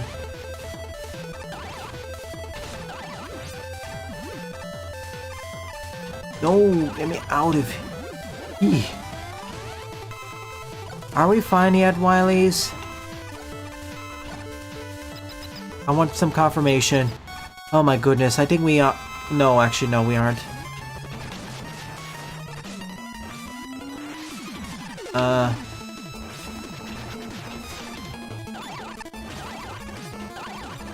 Okay, I guess that's your weakness.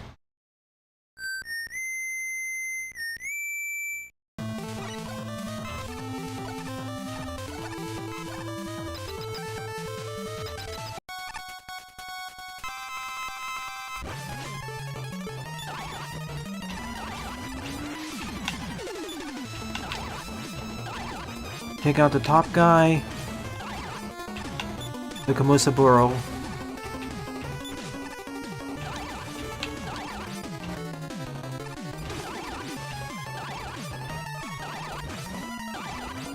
Oh shoot, I think I ran out of weapon energy.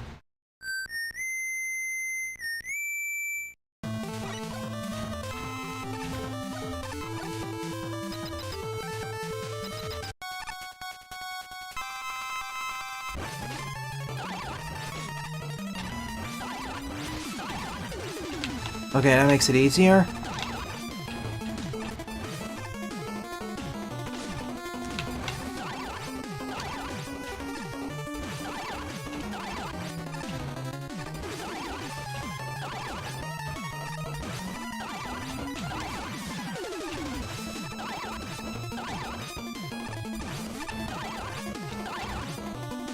If I run out, I can just try blocking some of the shots.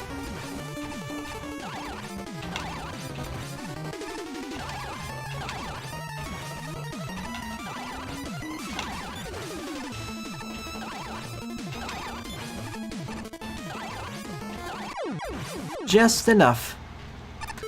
So this was the end of the stage.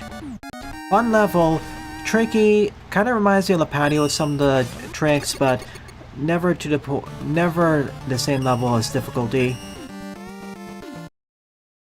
Now I'm gonna see if Mega Man gets a different route.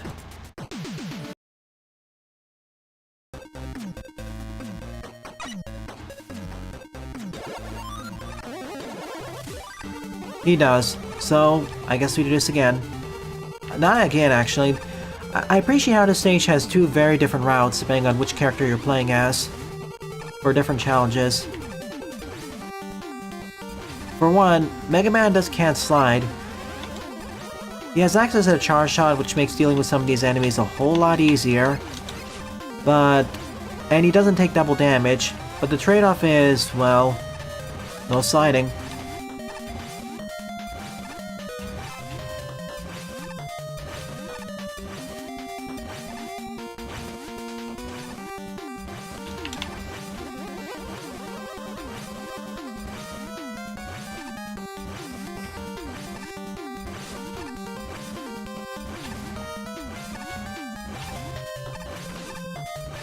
It also means I can tank 4 of these yellow beams.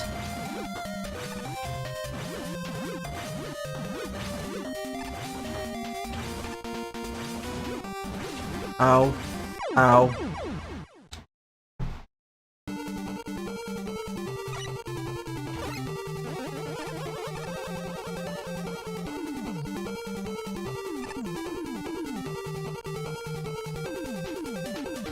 What? What? It didn't even... I don't think his commentary on Honest Society is in there yet.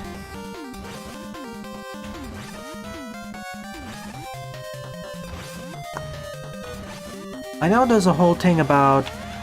every game has its own teams and whatnot. But I think it's too early to say that.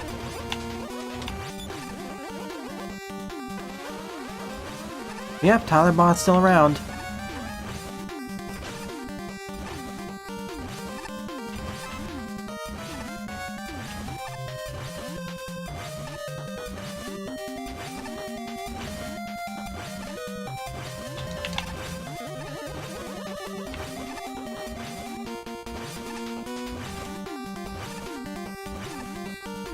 Not having access to the side means that suddenly dodging these things are a lot more painful.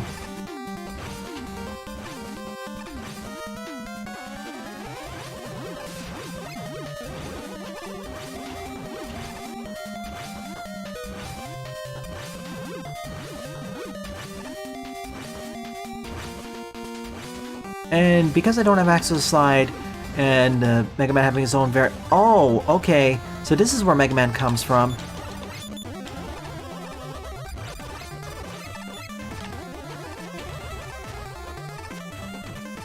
That explains quite a bit, actually.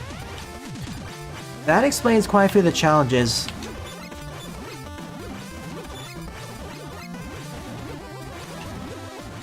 This is one of those times where Proto Man kind of feels like the easier one. Easier route, mainly because... well, easier if you take the drill bomb. Or, I guess, the charge shot. Without those, with just the sword, harder.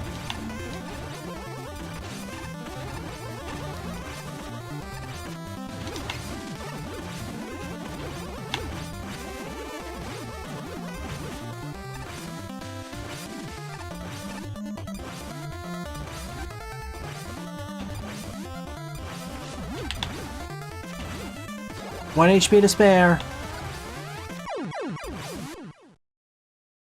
Is it the same route from here on out? Gonna do one more section just to be sure.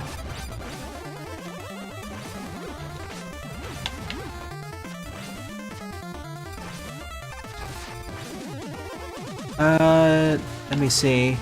Okay, Sawman, I'll add that level to the queue. I'll cover it next week, because your level's coming up soon.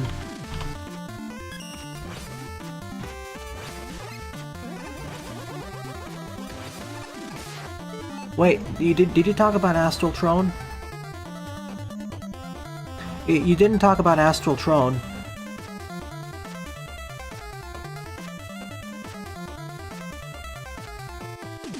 Yeah, Killer Flow is interesting because I like its focus on 3D precision platforming while still having while still not being too brutally difficult, because regular players can just focus on purifying the viruses and getting to the end.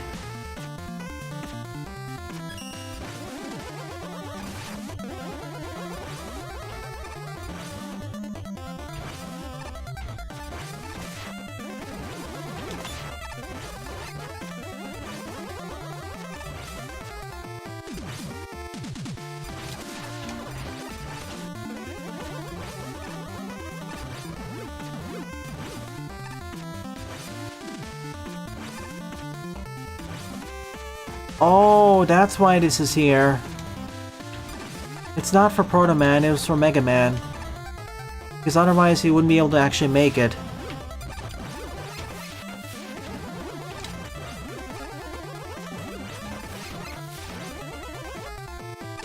Now a lot of the design decisions make a lot more sense. And yeah, I understand why this got a negative score, but I disagree. This is basically like, this falls under the same category as Lapatio's levels, but on the easier side, the easier Lapatio end.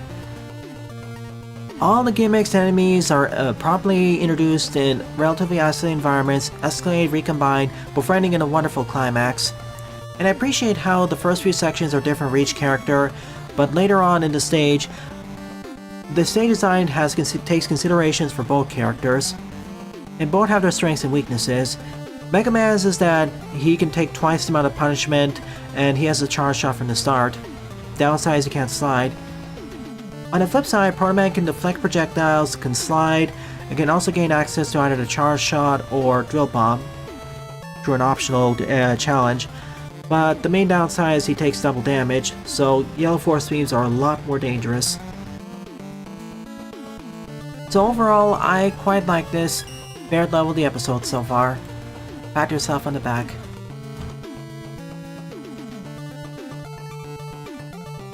Mega Man did not get the shorter route, Lauren. The reason why it seems shorter is because I already know the stage design, and 2, he doesn't gain access to the optional route for the better weapon.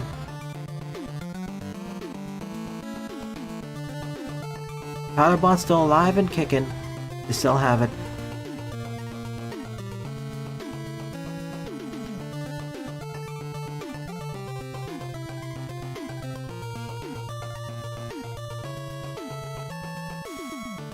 You know, of all the games, I thought you'd be the most interested in Astral, seeing as his attack, it's basically heavily based off of Fire Emblem.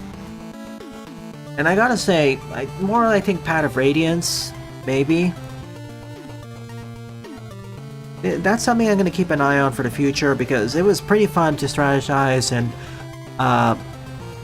pick my path forward. I just wish I had access to 8 playable characters at a time, but maybe that'll be fixed in the later chapters.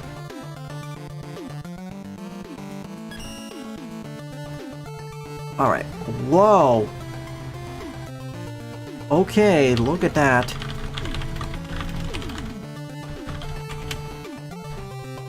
Ninth up is PC Fixer Man Saves Your Desktop by Wawa Wood with 288 plays and a score of 146.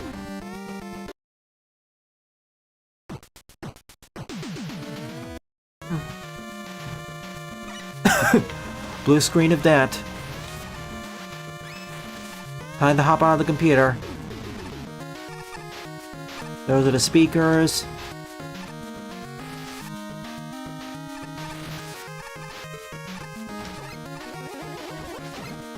Punch through.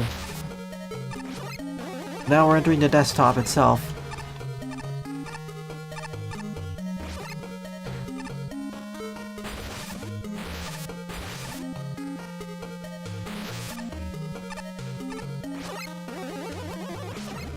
I will say this, the 3 Next Fest demos I wanted to cover for this time around were Entropy Survivors,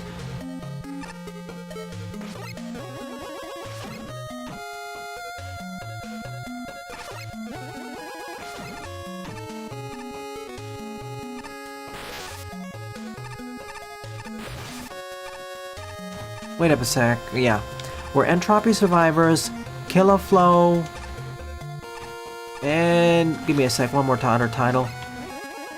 I need to focus on this puzzle first.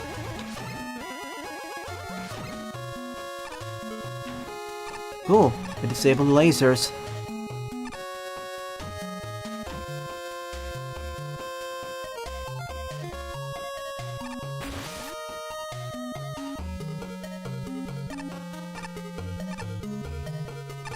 Why does Sassy Case have death beams firing out of it?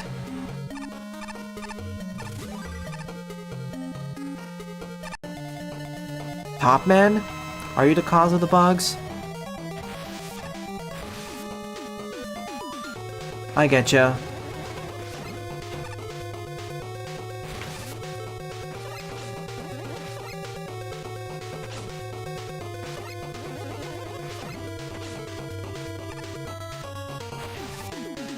Be gone! And now the computer is back up and running. If there's even a mouse. List background. I wonder what applications are here. Like, I can recognize the recycling bin and the home icon.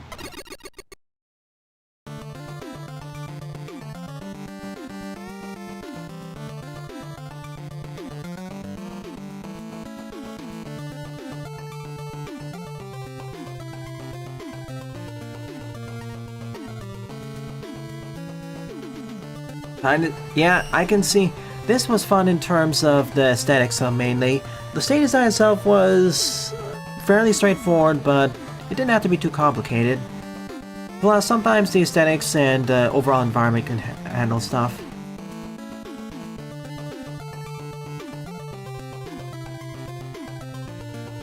So okay, for this next fest, the 3 demos I really wanted to cover were...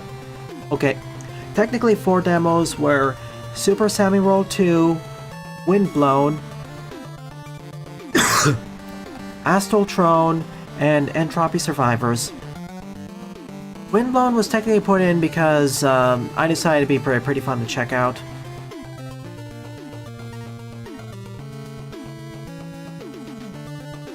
With Witchfall and Super Freaks, it makes sense. I mean, they share a lot of... The Hedgehog Technical Institute and Sage share a lot of developers. And a lot of viewers. So I'm unsurprised. And besides, Joe and Baconfish are friends. Can you repost your level, Toxin? I think what happened is it got lost in the shuffle of the whole discussion that happened. It was supposed to be covered before Manubi, if I recall correctly. Sorry about that. I mean, compared to all the other levels down the most popular queue, which don't really do much and get upvotes, I'll take this. It was cute.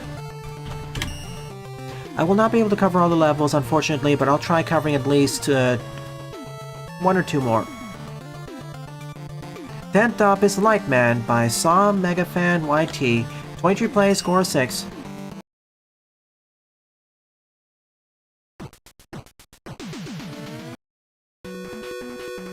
Hi Queen Monica, welcome to stream. Oh yeah, FYI, tonight I'm gonna be covering Mr. Scarde's level pack Candy Woman, or at least most of it. And tomorrow morning is the continuation of Snatcher for the Sega CD. Despite some adventure game jank, I'm totally gonna try finishing that game. I'm not gonna try exploring every single facet of that world because that never require at least 2 more streams. Like, that game has a lot of optional lore that is fun to read if you decide to go look out for it. It's one of those games where if you just take the main route, it can be beaten within 2 to 3 hours, but if you decide to explore everything, read all the dialogue, optional options, peruse through the various lore books, it'll take twice as long.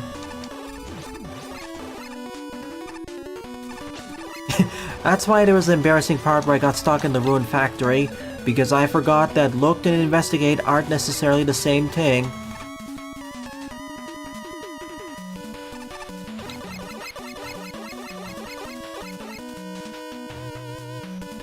Two hours and 30 minutes, I can probably do that. Okay. Alright, Sawman. I was worried going into this that it would be a kind of a blast stage, but you're actually going places. I've had bad experiences with stages that's called Lightman. When I say bad, I mean boring. I have to be careful about that. Meanwhile, I slid off the edge. I don't think I'll be able to cover your level today, Lauren, because of time restrictions. It was 14th up, right now I'm at 10th. I'll cover it first thing next week.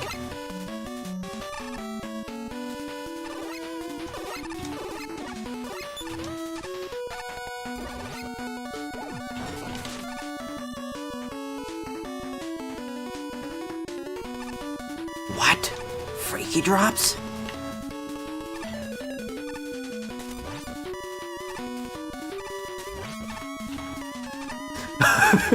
Oh my gosh, Jay Butters. We already make enough jokes about that in the Super Freak server.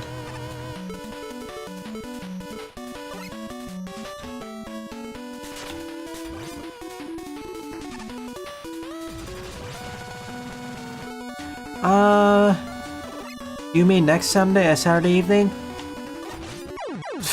Of course, I came for a hug, and the checkpoint was here. We'll get there.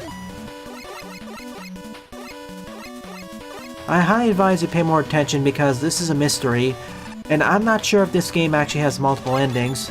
Like, I'm kind of suspicious that the game may in fact have multiple outcomes. Depending on what you investigate and not choose to investigate.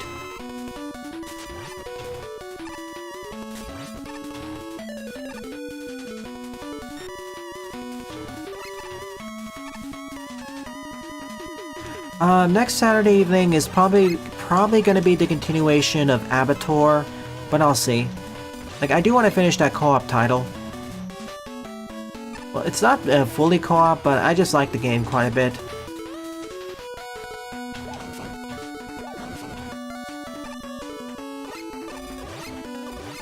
Boat.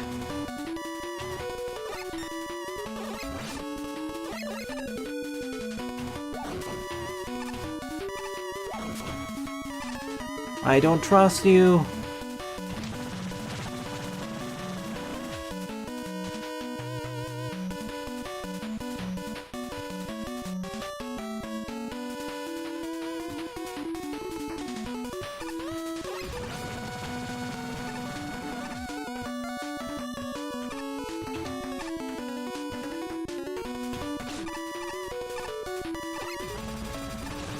Also, keep in mind we're reading Kojima's writings after being localized. I gotta say, the localization's been doing a pretty good job so far.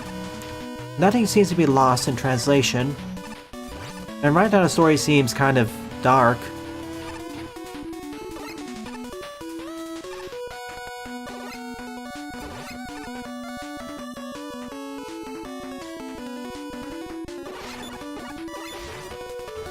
Yeah, it seems like nothing was lost. It's one of the actual good translations of that era. And keep in mind, this is like the Sega CD era. Expecting good accurate translations at that time is like finding a needle in a haystack. Oh sure, you can find decent translations, but of the time, most of them left a lot to be desired, so to speak. I can already see how MGS have raised the bar. I can already see where the building blocks were. No!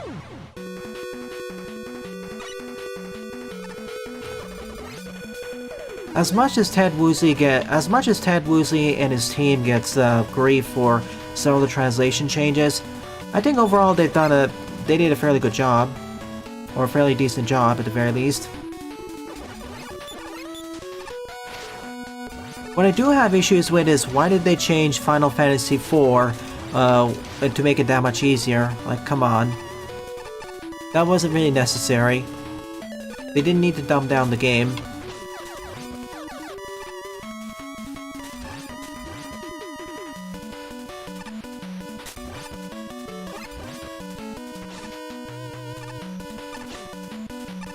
When I usually refer to the quality of translations era, I'm not referring to stuff like the Team Ted Woosley.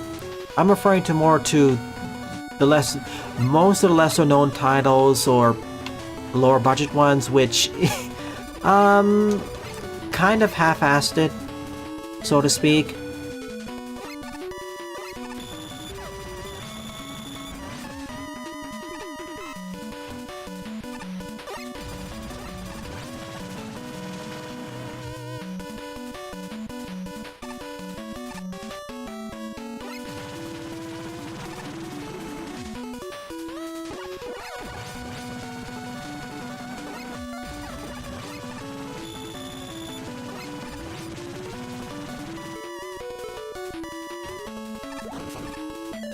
That is...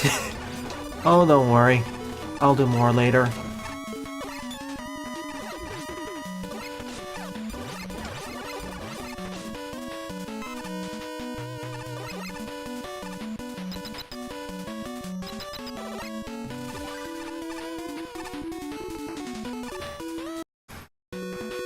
But I will say that Metal Gear Solid's translation and localization raised the bar. Actually, I have to clarify something. When I talk about translation localization, I'm not just referring to the text. I'm also referring to the overall production with the voice acting, because at the time of that era, video game voice acting overall was left a lot to be desired most of the time.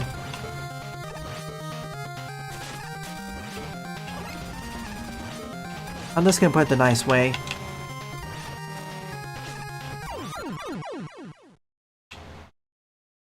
This stage got better and better with some gimmicks. My apologies for all the screw-ups. That was totally my B.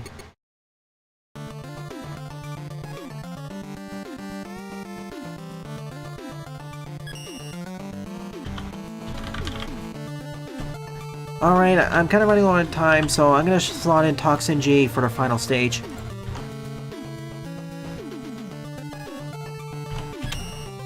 Because I didn't cover you earlier, so I'll just slot you in.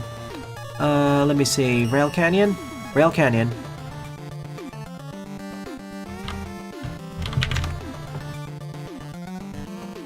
Let's end with a bang.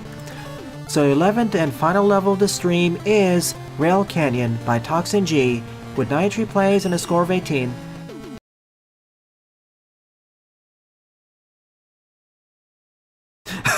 Uh-oh. It's coming back. There's no escape.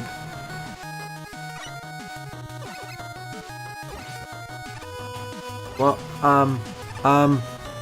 get me back in.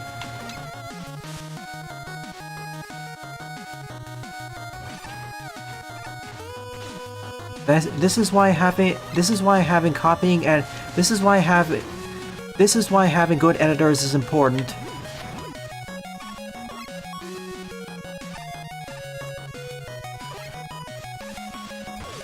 Ow. Ow. Oh no. Wait.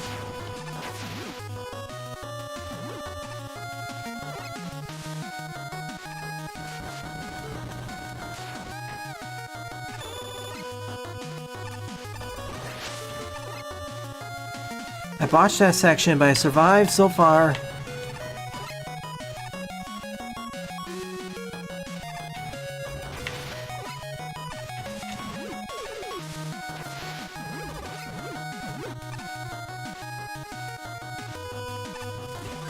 It's fine so far. I got through it somehow.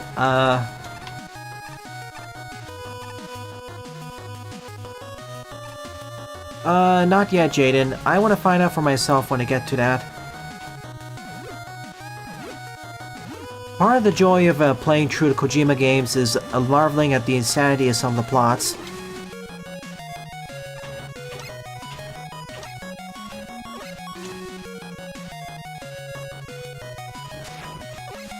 Ah yes, I'd like to bypass most of this challenge.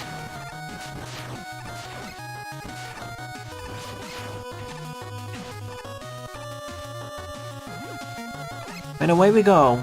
Again. Oh my goodness. I forgot you can activate these.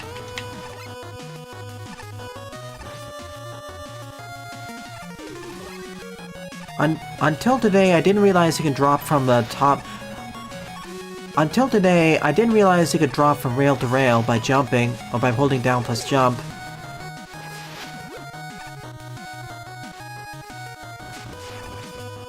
And I'm in.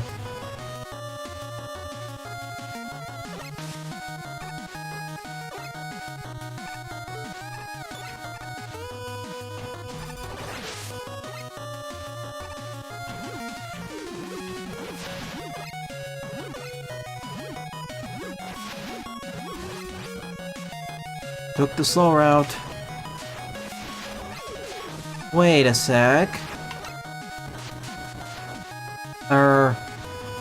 I think I understand what you mean by when you said that you wanted to play more playtesters of the stage.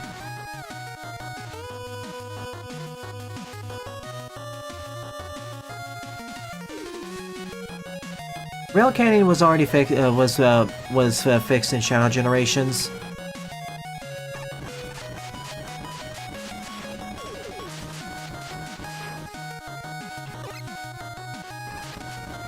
Oh yeah! Kinda wish this went on for long. Kinda wish this went on for longer. Yee. For every whoa. Okay, that's different. We're not gonna have means plus reacts.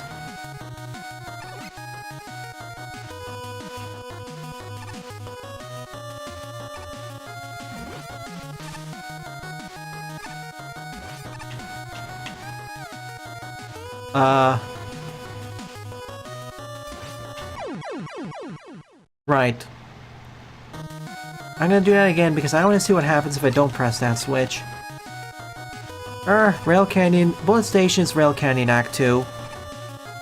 Oh my goodness. I know, down plus jump.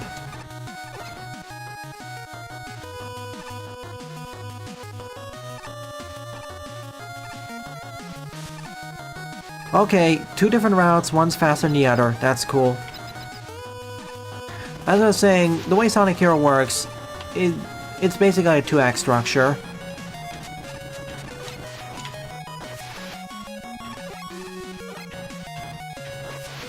So Rail Canyon Act 2 is basically Bullet Station. A bullet?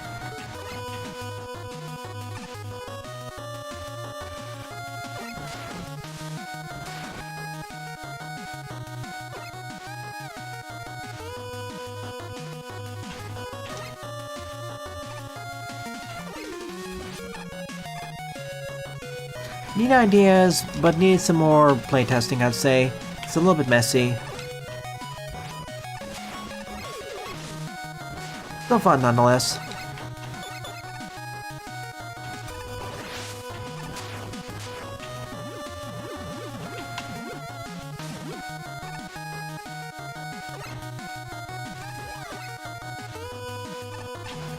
Oh my, I want those. Basically, Sonic Heroes had functionally borrowed the 2-act structure from Sonic 2 and Sonic 3. 2 acts and a boss fight!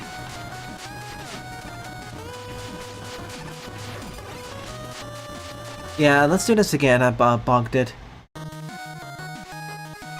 And thank you for doing that, it makes the stage more enjoyable, having the speedrun routes. To clarify Garda's points, it's like the traditional 2-act structure, then a boss.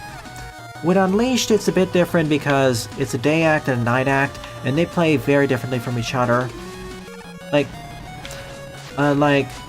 their 2 acts are drastically different from one another in terms of gameplay. Like, Generations would be the closest one, I'd say, because they play closer to each other.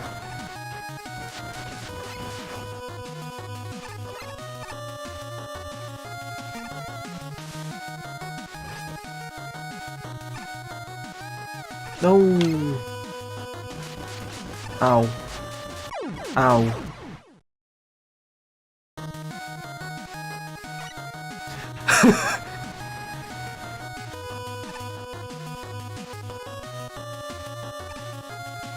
It's not exactly the same, but I can see where you're coming from.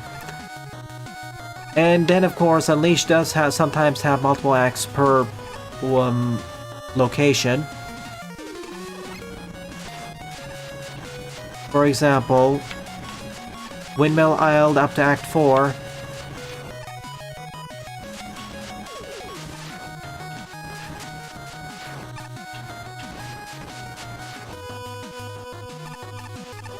Alright, take 2 of this.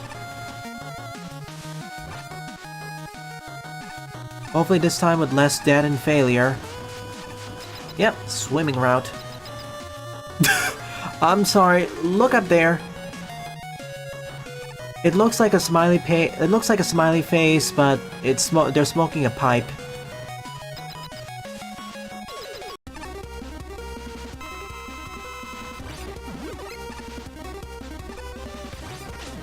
Cool, new boss team. Actually, on a separate place, it was something else. Let's try it again.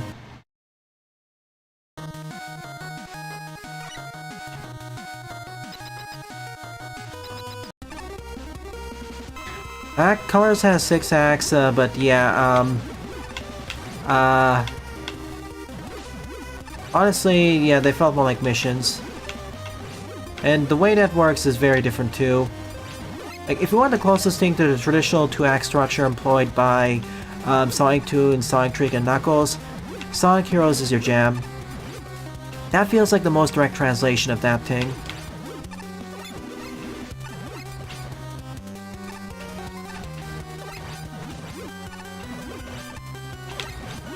Help.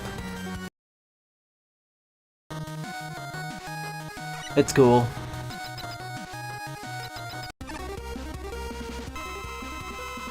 Nobody knows.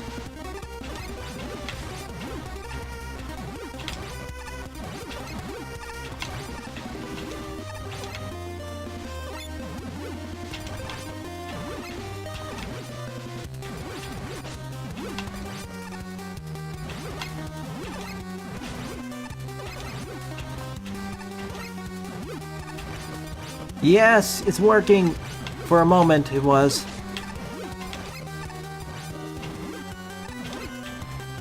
Yes!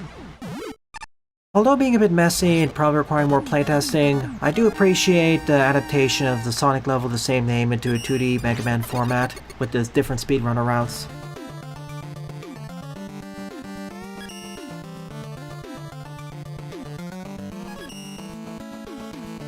Alrighty then, this concludes the level showcase due to a lack of time. So overall, of the 11 levels I covered in today's morning stream, my favorite one would be Forgotten Factory Part 1 Fabrication Center by Tylerbot, with an honorable mention going to Rail Canyon by Toxin G. Good job, you two, and thank you to everyone else who covered whose levels were featured today. It's really appreciated. Also, to Sunflower, Zumaril, Minubi, and Lauren, I'll cover your levels first thing next week.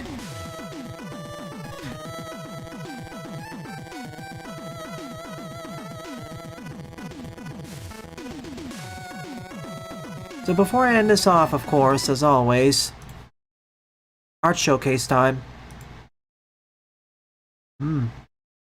Pac-Man Adventure 2, Halloween Edition.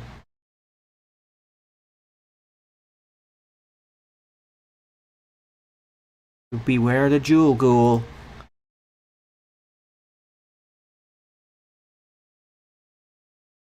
Looks somewhere between Anton and Pizza Tower, which to be fair, share DNA and ancestry. Happy Halloween! And that was a pretty short art showcase. So, because of that, this marks the end of the stream. Thank you to everyone who either submitted your levels, submitted your art, or simply participated in chat. It's due to your continued support why I continue to produce new content for our channel. It's really appreciated. So, if you're enjoying this or any other piece of content on the channel, please rate, comment, favorite, and or subscribe, as they all help it out. Don't forget to follow me on X, Mastodon, and Blue Sky as well, and join my Discord server, as I regularly post updates there. Thank you very much for watching, and I hope to see you all tonight.